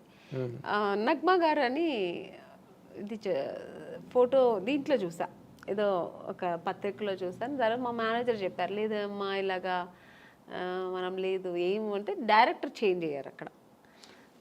కోదండరామరెడ్డి గారు చేయాల్సిన సినిమా కోదండరామకృష్ణ గారు ఎవరు చేశారు. కోదండరామరెడ్డి గారు భార్గవ ఆర్ట్స్కి వెళ్ళారు, మాతో పెట్టుకోక సినిమా. అప్పుడు షఫల్ అయ్యారు. షఫల్ అయ్యేప్పటికి అక్కడ ఏం జరిగిందో తెలీదు, నిజం నాకు తెలియదు, దేవుడికే తెలుసు. నేను మారాను అనమాట. సో చాలా అసంతృప్తి. ఇంకా అదే ఫస్ట్ టైం నేను అప్పుడు అంటే చాలాసార్లు నేను హీరోయిన్ అవ్వలేదని ఏడ్చాను. చిరంజీవి గారి సినిమా దొరకలేదని సెకండ్ టైం ఏడ్చాను నేను. అంటే ఈయన పక్కన చేయలేదు అనే ఒక ఏడుపు అప్పుడు వచ్చింది అనమాట. అదే జీవితాంతం అది జీవితాంతం అలా ఉండిపోయిందండి, ఉండిపోతుంది కూడా. ఎందుకంటే ఇంకా దానికి ఇంకా ఆప్షన్ లేదు. మళ్ళీ ఏమైనా రాబోయే రోజుల్లో ఏదైనా సిస్టర్ క్యారెక్టర్ లేకపోతే సిస్టర్ క్యారెక్టర్ కూడా వచ్చిందండి, నేను చేయలేదు. అయ్యో. స్టేట్ ఎవరు మన ఖుష్బు గారు చేశారు, ఏ సినిమా అనేది, స్టాలిన్. స్టాలిన్ నాకు అడిగారు అనమాట, ఓకే. అడిగారు. నేను సిస్టర్ రోల్ నేను చేయను, నేను ఊహించుకోలేను అసలు ఆయన పక్కన అసలు అని, నేను చేయనని చెప్పాను. మురుగదాస్ డైరెక్టర్ అడిగారండి, నేను చేయనన్నా. ఎందుకంటే నాకు చిన్నప్పటి నా డ్రీమ్ హీరో ఆయన, నేను అసలు చేయలేను అని చెప్పాను. అన్నయ్య అని పిలవడం చాలా కష్టం. అసలు అస్సలు నా వల్ల కాదు, ఆ ఇమేజ్ కూడా చేయలేను నేను. నా డ్రీమ్ హీరో అలాగే ఉండిపోని, నేను చేయనని చెప్పేసా. అప్పుడు చాలా గ్రేట్ డెసిషన్ అది. నిజంగా నేను అది కూడా గ్రేట్ డెసిషన్. అవును, గ్రేట్ డెసిషన్. కన్విక్షన్. అస్సలు నేను కుదరలేదు, నీకు కుదరదు అన్నాను. చాలా ఒక 10 times ఫోన్ చేశారు, నేను చేయనని చెప్పాను. చాలా గట్స్ కావాలి చిరంజీవి గారి పక్కన చేయనని చెప్పడానికి. అంటే చిరంజీవి గారు పక్కన అదే మీ ఫీలింగ్ కరెక్ట్. ఎందుకంటే నేను హీరో, నా హీరోని నేను అన్నయ్య అని పిలవలేను. అస్సలు ఛాన్సే లేదు. నాకు ఇప్పటికీ గుర్తు, మీరు అన్నపూర్ణ స్టూడియోలో చిరంజీవి గారు ఒక సెట్లో షూటింగ్ చేస్తున్నప్పుడు మీరు పక్క సెట్లో షూటింగ్ చేస్తూ కలవడానికి వస్తామని వచ్చారు ఒకసారి మీరు. అవును. ఇప్పుడు రీసెంట్గా మన కే విశ్వనాథ్ గారు ఫంక్షన్ జరిగింది, ఆయన పోయిన తర్వాత శ్రద్ధాంజలి చేసి, అప్పుడు ఆ ఫంక్షన్ నేను వెళ్ళాను. ఎందుకంటే నేను ఆయన సినిమా చేశాను కదా, శుభ సంకల్పం. అప్పుడు చిరంజీవి గారు మెయిన్ అక్కడ వచ్చారు. చిరంజీవి గారే అది జరిగింది, ఆర్గనైజేషన్ ఆయన తరఫునే జరిగింది. సో చిరంజీవి గారు వస్తే నాకు అసలు ఆ ఫంక్షన్కి వెళ్ళిన సంతోష్ పక్కన చిరంజీవి గారు చూసాను, మళ్ళీ చూస్తున్నానని. నేను ఆయన చూసినప్పుడంతా నేను మళ్ళీ ఆ చిన్నప్పుడు ఆ ఫ్యాన్ ఎలా ఫీల్ అవుతారో ఫీల్ అయిపోతుంటాను. నేను ఆర్టిస్ట్గా మర్చిపోతుంటాను నేను. సో అక్కడ వెళ్ళి స్టేజ్కి వెళ్ళిన తర్వాత అందరూ ఫొటోస్ తీసుకొని, అందరూ గ్రూప్ తీసుకున్నారు, నేను మళ్ళీ వెళ్ళి సార్ ఒక్క ఫోటో తీసుకుంటాను సార్ అన్నాను. రామ్మ అని నేనైతే ఎంత అప్పుడు ఫీల్ అయ్యానంటే, నేను ఒక ఫ్యాన్, నాకు నచ్చిన హీరోతో తీసుకున్నానని నేను ఇష్టపడి నాకు నచ్చి తీసుకున్న ఏకైక హీరో చిరంజీవి గారు. అంటే ఆయన ఈ సచ్ ఎ ఫినామినల్ హీరో. మీరు అలాగే ఫ్యాన్స్ లాగా ఉండిపోయారు అప్పటి నుంచి ఇప్పటి వరకు. ఇప్పుడు మళ్ళీ కొత్త జనరేషన్ తీసుకుంటున్నాను. ఇప్పుడు చేస్తున్నప్పుడు అందరూ హీరోస్తో నేను తీసుకుంటా పర్సనల్గా, దట్స్ డిఫరెంట్. బట్ నాకు ఇష్టపడి చిరంజీవి గారు పక్కన తీసుకుని ఇలా తీసుకుంటే అసలు మళ్ళీ బ్యాక్ టు 25 years బ్యాక్ వెళ్ళిపోయాను అనమాట. ఇప్పుడు మీరు మాట్లాడుతున్నప్పుడే ఎంతో పొంగిపోతున్నారు తెచ్చుకుని. అంటే అది ఇష్టం నాకు. అంటే ఆయన ఏమో మరి తెలీదు, ఆయన యాక్టింగ్, ఆయన డాన్స్ స్టైలు ఇప్పుడు కూడా అలాగే చేస్తారు ఆయన. అసలు రీసెంట్గా సినిమా చూశాను, వాల్టర్ వీరయ్య. అసలు హీరో గారు ఎంత అసలు ఛాన్సే లేదు. రెడీ అవ్వాలి మరి మీరు. బాలశంకర్ దగ్గరలోనే ఉంది, బాలశంకర్ రిలీజ్ దగ్గరలో ఉంది. వెళ్తానండి ఆగస్ట్ 11. చాలా హైలీ ఎక్స్పెక్టెడ్ ఫిల్మ్. చాలా అది మనకు అక్కడ వేదాళం, తమిళ్ వేదాళం కదా తెలుగులో, అక్కడ పెద్ద హిట్. ఆ ఎక్స్పెక్టేషన్స్ ఇక్కడ కూడా ఉన్నాయి. ఇప్పుడు జనరల్గా అంటే మీరు ఎప్పుడు క్లాసిక్ క్యారెక్టర్స్, ఇంపార్టెంట్ రోల్సే చేశారు. గ్లామర్ వైపు అసలు ఎప్పుడు పోలేదు మీరు. రమ్యకృష్ణ గారు చేశారు, కొంతలో కొంత సౌందర్య కూడా చేసింది. మీరు అసలు అటు పక్కకే పోలేదంటే నాకు స్టార్టింగ్ ఇప్పుడు జంబలకడి పంలో మాస్ క్యారెక్టర్ అండి నేను చేశాను. తర్వాత ఏంటో ఆఫ్టర్ ఇమ్మీడియట్గా నాకు మిస్టర్ పెళ్ళాన్ దొరికింది. మిస్టర్ పెళ్ళాన్ తర్వాత చూసారంటే ఇంకా టోటల్గా హోమ్లీ క్యారెక్టర్స్ దొరికింది నాకు. ఒకవేళ నేను ఆ ఫేస్ నా బాడీ స్ట్రక్చర్ సెట్ అవుతుందేమో కానీ అందరూ ఆమెని అంటే ఇలా ఉంటేనే బాగుంటుంది, శారీ కట్టుకుంటేనే అందంగా ఉంటుందని. సో నాకు అలా బ్రాండ్ వేస్తారనమాట. అప్పట్లో జయసుధ గారికి ఉండేది అది. జయసుధ గారికి ఎలా ఉంటుంది, ఆవిడ ఎప్పుడు మాస్ అంటే అడవి రాముడు అవన్నీ చేశారు కానీ చేశారు, సహజ నటి అని ఒక ముద్ర వేసి ఆవిడని అలా పక్కన పెట్టారు. ఎంత బిజీగా ఉన్నా ఆవిడ అవే కైండ్ ఆఫ్ క్యారెక్టర్స్ చేసుకుంటూ వెళ్ళారు ఇప్పటి వరకు. బేసిక్గానండి ఈ మధ్య రోజుల్లో అంటే మీ టైంలో లేదు, ఏముందో బయటకు తెలియదు.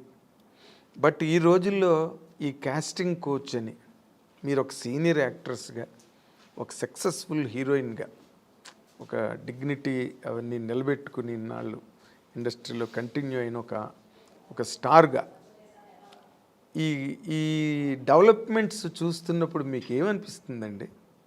అంటే ఈ ప్రజెంట్ హీరోయిన్స్ ఫేస్ చేసే ఇష్యూస్ కానీ, లేకపోతే ఇండస్ట్రీలో వచ్చిన మార్పులు కానీ. అంటే హీరోయిన్ ఇప్పుడు ఫేస్ చేస్తున్న ఇది సావిత్రి గారి టైంలో నుంచి ఉందండి. ఓకే. ఇప్పుడు మీరు చెప్పేది ఏంటంటే హీరోయిన్స్ డిఫరెంట్ ప్రాబ్లమ్స్ ఫేస్ చేయాల్సి వస్తుందని. ఆ ప్రాబ్లమ్స్ హీరోస్కి లేదు, హీరోయిన్స్కి మాత్రమే ఉంది. అదే కదా చెప్తారు మీరు. అవును. అది ఇప్పుడు కాదండి, అప్పుడు ఉన్న హీరోయిన్స్ దగ్గర నుంచి ఉంది. కాకపోతే అప్పుడు సోషల్ మీడియా, ఈ పబ్లిసిటీ ఇవన్నీ లేదు కాబట్టి తెలీదు. ఇప్పుడు అన్ని చిన్న విషయం కూడా ఇప్పుడు ఎలకపోయిందంటే పూలే పోయిందని ఇప్పుడు అంత ఎక్స్ప్లోర్ చేస్తున్నారు. చిన్న విషయాన్ని ఏమీ లేకుండా దాన్ని ఒక పెద్ద ఇష్యూలాగా చూపిస్తున్నారు. అంతే తప్ప ఎప్పుడు లేదండి ప్రాబ్లమ్స్ హీరోయిన్స్కి, ఉంటూనే ఉంది. కానీ మనం చూస్ చేసుకోవాలి. హీరోయిన్స్గా అందరూ కష్టపడే వస్తారండి. ఎవరు వచ్చిన వెంటనే హీరోయిన్ ఎవ్వరు అవ్వలేరు. అంటే చేసిన ఆ హీరోయిన్స్ వాళ్ళకే తెలుసు. ఎవరికైనా ఆ వెనకాల ఒక కథ ఉంటుంది, వాళ్ళకి వాళ్ళ బ్యాక్గ్రౌండ్ ఉంటుంది, వాళ్ళు ఏం కష్టపడ్డారు, ఎలా వచ్చారనేది ఉంటుంది. కానీ ఇప్పుడు మనం చూస్ చేసుకోవాలి. రెండు ఉంటుంది, మంచి ఉంటుంది, చెడు ఉంటుంది. మీరు ఏ ప్రొఫెషనల్ తీసుకోండి, ఏ జాబ్లో తీసుకోండి, మీకు ఉంటుంది మంచి చెడు. దాన్ని మనం తీసుకునే రీతి, మనం తీసుకోవాల్సిన ఇది మంచి ఇలా వెళ్ళాలి అనేది మన చేతుల్లో ఉంది అంతే. చెడు ఉందని తెలిసిన తర్వాత మనం ఎందుకు వెళ్తామండి కదా. అని మీరు ఎప్పుడు అట్లాంటి ఎవరు మీ జనరేషన్? చెప్పాను కదా, ఫేస్ చేశాను నేను కూడా. తెలుగు మనం తమిళ్లో చాలా ఫేస్ చేశాను నేను కూడా. Casting couch problem. అవునండి. ఇప్పుడు పెద్ద డైరెక్టర్స్ పెద్ద కంపెనీల్లో లేదు అలాంటివి నాకు తెలిసి. కొన్ని కొత్త కంపెనీస్ వస్తాయి, కొత్త వాళ్ళు వస్తారు, సడన్గా ఆఫీస్ వేసుకుని హీరో. మనకేం తెలుసు వాళ్ళు కొత్త ఏదో హీరోయిన్స్ ఛాన్స్ అంట, మనం వెళ్తాము, ఒక పిలుస్తారు, మేనేజర్ పిలుస్తారు, వెళ్తాం. ఓకే అండి, 2 pieces వేయాలండి, మీకు ఇక్కడ స్ట్రెచ్ మార్క్ లా ఉంటుంది కదా, అలా ఏమైనా ఉందంటే, నాకెళ్ళి ఎందుకు ఉంటుందండి స్ట్రెచ్ మార్క్, నాకు లేదండి అంటే, లేదు ఒకసారి చూపిస్తే బాగుంటుంది. ఎలా చూపిస్తారండి? పక్కన ఇప్పుడు ఒక మదరు మా బ్రదరు ఉంటారు, వాళ్ళ ముందు ఇది చూపించండి, ఎలా ఇలాంటివి జరుగుతాయండి. అది ఎలా చూపిస్తారు? అది వాళ్ళు అర్థం చేసుకుంటా కావాలని చేస్తారా, లేదు పర్టికులర్గా దీనికోసమే ఆఫీస్ వేసుకుని కూర్చుంటారా, మనకు తెలియదు. అప్పుడు అర్థమైపోతుంది వీళ్ళు సినిమా తీస్తారా లేదు దీనికోసం వచ్చారా.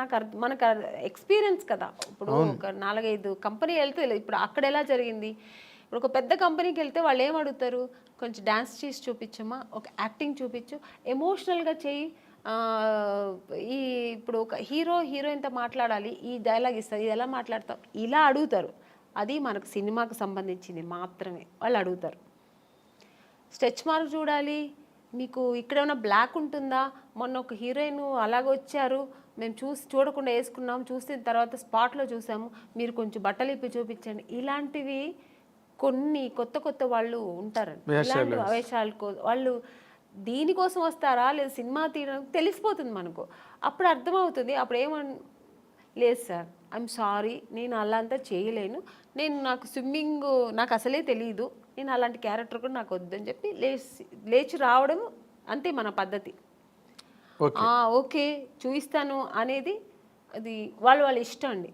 అది ఎవరిని మేము తప్పు అనట్లేదు, వాళ్ళకి ఇష్టపడి ఓకే నేను దేనికైనా ఓకే నేను చూపిస్తాను అనేది వాళ్ళ మనసు దాన్ని బట్టి ఉంటుంది. నేనైతే మైండ్ సెట్ బట్టి నేనేమంటాను, లేదు సార్ నాకు అది తెలియదని నేనైతే అలా చేయించాను, మీకు అంత ఇది ఉంటే నన్ను హీరోయిన్గా వేసుకోండి, నేను మీకు 2 pieces ఐఎమ్ రెడీ, నేను స్విమ్ సూట్ వేసుకుంటా, కానీ ఇక్కడ బట్టలు ఇప్పి చూపించడం అయితే నేను కుదరదని లేచి వచ్చిన ఎన్నో సన్నివేశాలు నాకు జరిగింది. అలాంటి సిచ్యుయేషన్స్ వచ్చాయి అని ఇచ్చి అడ్వాన్స్ ఇచ్చిన కంపెనీలు ఎన్నో ఉన్నాయండి. నాకు అడ్వాన్స్ తీసుకున్నా, ఇంటికి వచ్చిన తర్వాత next day phone, madam manager, అప్పుడు మీకు సెల్ ఫోన్ లేదు కదా, ఏదైనా డైరెక్ట్ లేదంటే ల్యాండ్లైన్ మేనేజర్ వచ్చి మాట్లాడు, మేడం ఇలాగా డైరెక్టర్ గారు అక్కడ ఫుల్ ఇది పెట్టుకున్నారు, స్టోరీ డిస్కషన్ పెట్టుకున్నారు, ఇట్లా ఒక బీచ్ దగ్గర ఇట్లా రమ్మంటున్నారు మిమ్మల్ని, ఫైనాన్షియర్ వస్తున్నారు చూడాలంట. ఫైనాన్సర్ నన్ను ఎందుకు చూడాలి, నాకు అర్థం కాదు. ఫైనాన్స్ ఇప్పుడు చూడాల్సిందే డైరెక్టర్, ప్రొడ్యూసర్ అయిపోయింది. ఇంకా ఎక్కువ అనుకుంటే హీరో చూడాలా, ఓకే హీరో గారు చూడాలి ఎలా ఉంటుంది, నా పక్కన ఎలా చేస్తే హీరోయిన్ ఒక అమ్మాయి ఎలా ఉంటుందో చూడటం, ఇది పద్ధతి. ఫైనాన్సర్ ఎందుకు చూడాలి నన్ను అనవసరంగా, నాకు అర్థం కాదు. కొన్ని రోజుల తర్వాత అర్థమయ్యేది, ఓ దీని ఇంకోటి నాకు ఎక్కడ అర్థమయ్యేదంటే, మమ్మీ వద్దండి మీరు మాత్రం వస్తే చాలంటేనే అర్థమైపోయేది. కారు తీసుకొచ్చారు, ఐఎమ్ సారీ అని నేను రాను. ముందు మన అమ్మగారు అసలే పంపరు, ఒంటరిగా అంటే మా అమ్మ పంపించేది కదండి. లేదండి మా అమ్మాయిని అయితే ఒంటరిగా పంపాము.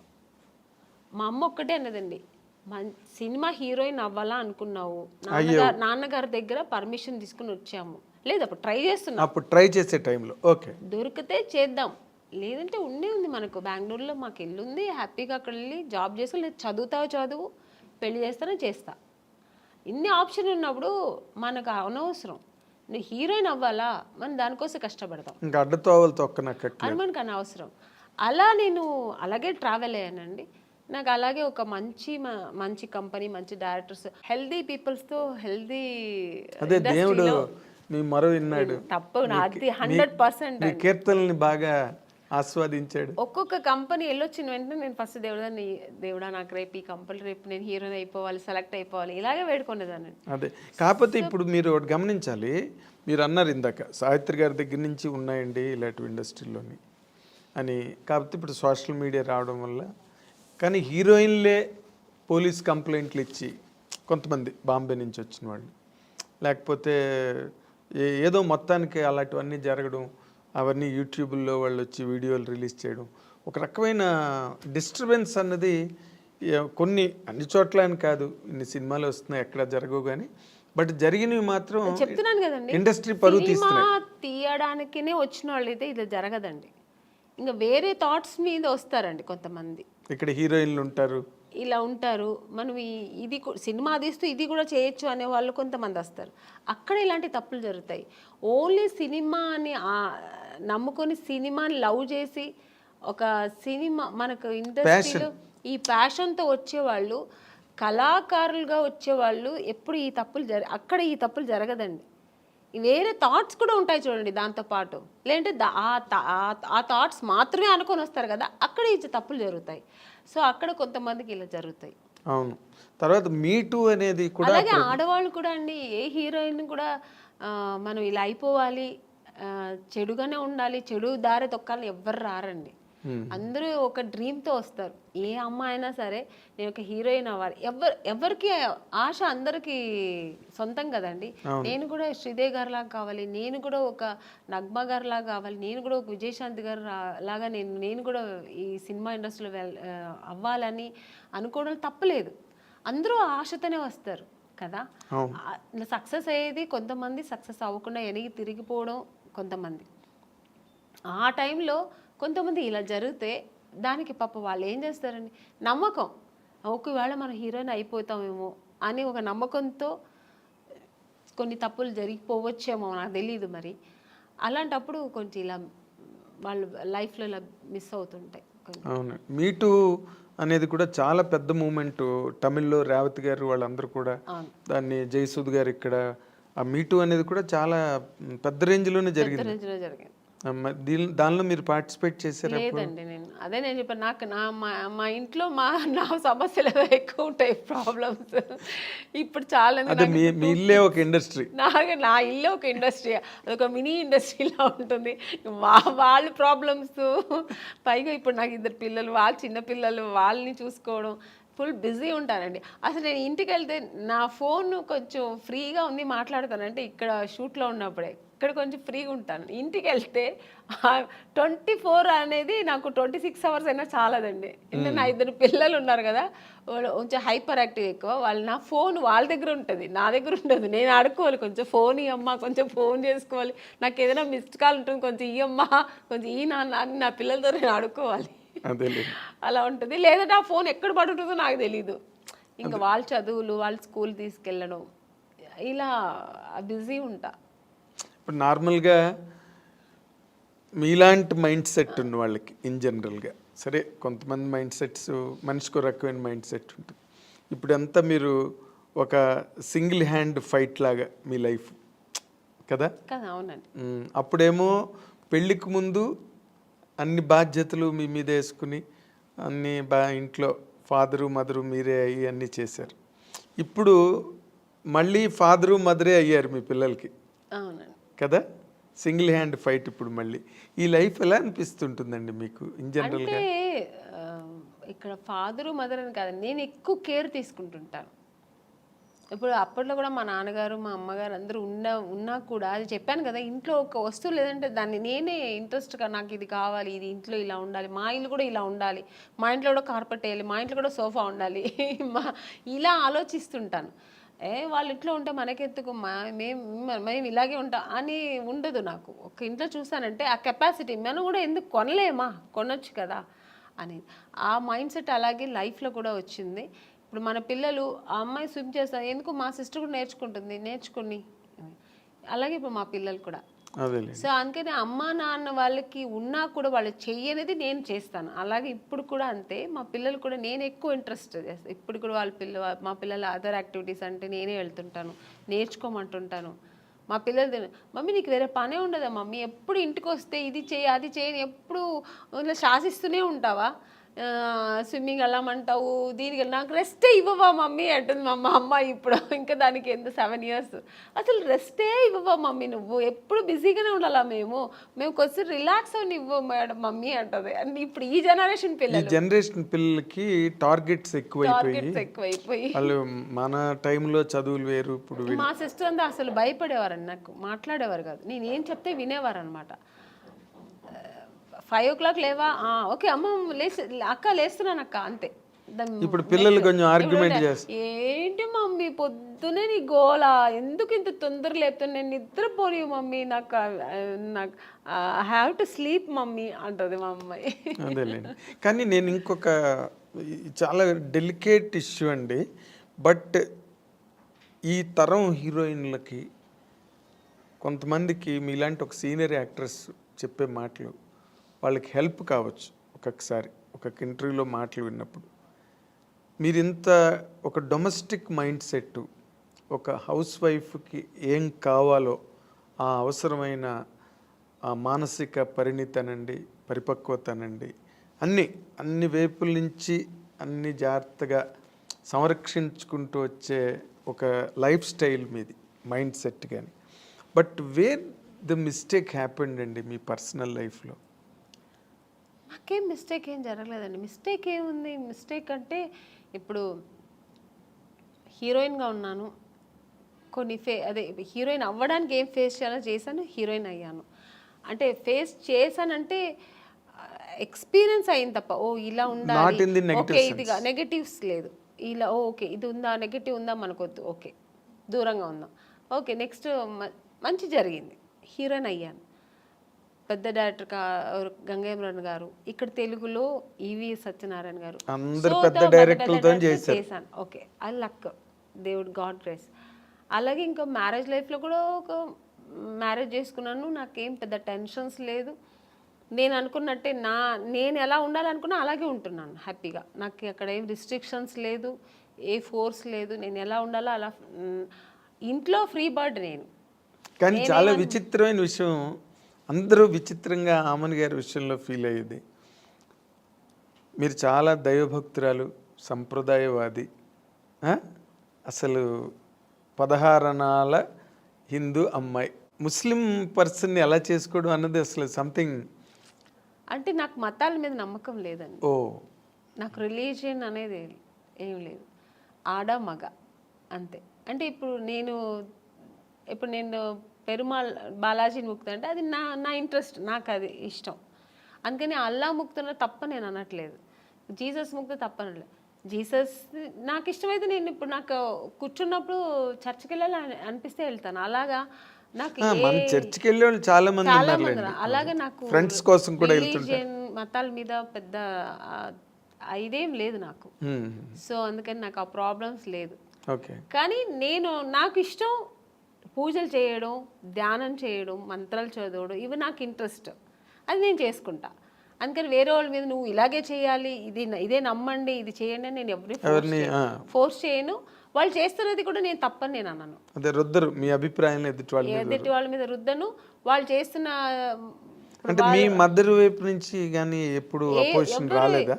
నాకు ఏది ఇష్టమో ఎవరు నన్ను ఎప్పుడు ఏమనలేదండి.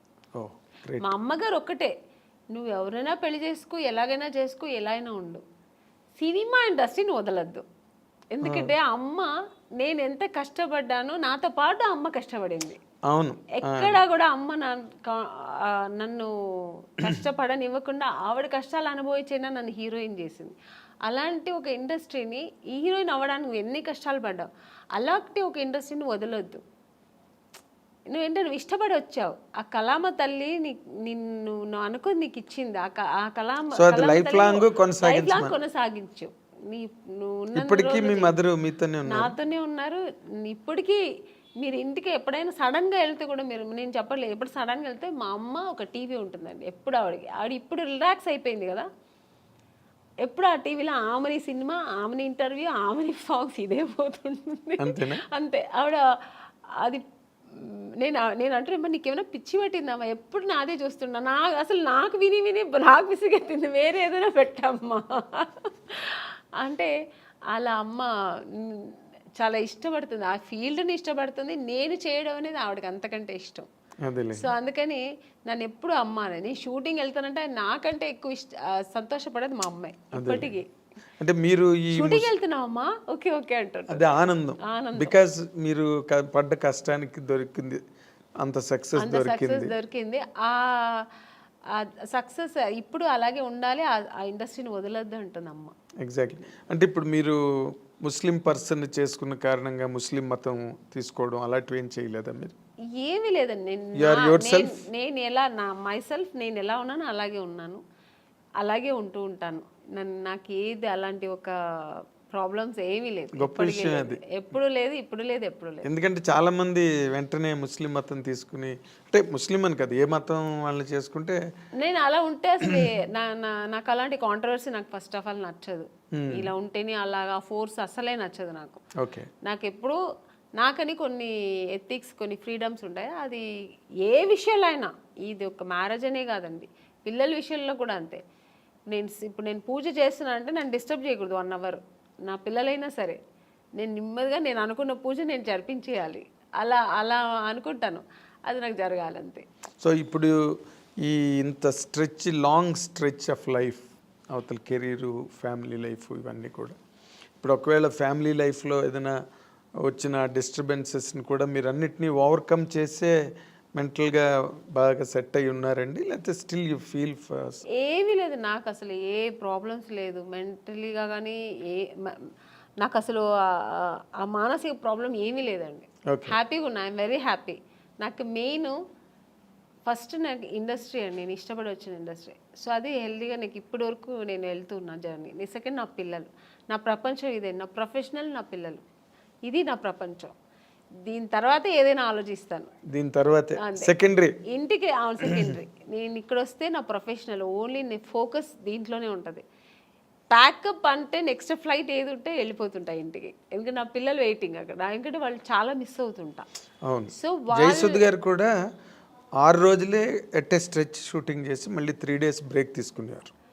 నేను బ్రేక్ తీసుకోనండి, నాకు బ్రేక్ వస్తుంది. ఇప్పుడు వచ్చింది అనుకోండి, ఇప్పుడు 3 days బ్రేక్ వస్తుంది, వెళ్ళిపోతా. ఫస్ట్ నా పిల్లలు వాళ్ళు నా కోసం వెయిట్ చేస్తాం, మమ్మీ మమ్మీ అని ఎప్పుడు ఫోన్లో, ఎప్పుడు వస్తావు మమ్మీ, ఎప్పుడు వస్తా, ఆ పిలుపుకు వెళ్ళిపోయి ఫస్ట్ ఇంకా వాళ్ళతో ఎన్ని టెన్షన్స్ ఉన్నా వాళ్ళతో వెళ్తే మొత్తం నేను ఇంకా అక్కడ మర్చిపోతాను అన్ని. వాళ్ళ టెన్షన్స్, వాళ్ళని స్కూల్కి తీసుకెళ్ళడం, మార్నింగ్ వాళ్ళు రెడీ చేయడం, వాళ్ళని స్కూల్ నుంచి తీసుకురావడం, వాళ్ళకి ఏది మంచి కావాలి, చెడు కావాలి వండి పెట్టడం, వాళ్ళని బయట తీసుకెళ్ళడం, ఇంకా వాళ్ళ విషయంలో బిజీ ఉంటాను అన్నమాట. చిరంజీవి గారితో చెయ్యాలనుకుని చేయలేపారు లైఫ్లో. ఇప్పుడు చిరంజీవి గారు అబ్బాయి రామ్ చరణ్ అసలు ఇంటర్నేషనల్ గ్లోబల్ స్టార్. అవునండి. రామ్ చరణ్తో చేసే అవకాశం ఏమైనా ఉందా మీరు? ఇప్పుడు లేదు, వస్తే మాత్రం చేస్తానండి హ్యాపీగా. అదే రామ్ చరణ్ తర్వాత ఇప్పుడు ఈ younger generation heroes, junior NTR గారు కానీ, మహేష్ బాబు కానీ, అవకాశాలు ఏమైనా వచ్చాయా మీకు ఇప్పటి వరకు? మహేష్ బాబు గారు సినిమా చేశాను రీసెంట్గా, ఇంకెవరితో చేయ అవకాశం రాలే, వస్తే మాత్రం హ్యాపీగా చేస్తానండి, చాలా సంతోషంగా చేస్తాను. వాళ్ళు బాగా మీకు ఇష్టమైన హీరో ఎవరండి యంగర్ జనరేషన్లో? అందరూ ఇష్టమే. అంతేనా? ఎక్కువ అనుకుంటే నాకు జూనియర్ ఎన్టీఆర్ గారు అంటే చాలా ఇష్టం. అవునా? ఆయన సినిమాలు బాగా చూస్తుంటా ఇప్పట్లో. అంటే ఎందుకు? అంటే ఆయన కూడా బాగా డాన్స్ ఎనర్జెటిక్గా బాగా చేస్తారు. అంటే అందరూ చెయ్యరని చెప్పట్లేదు.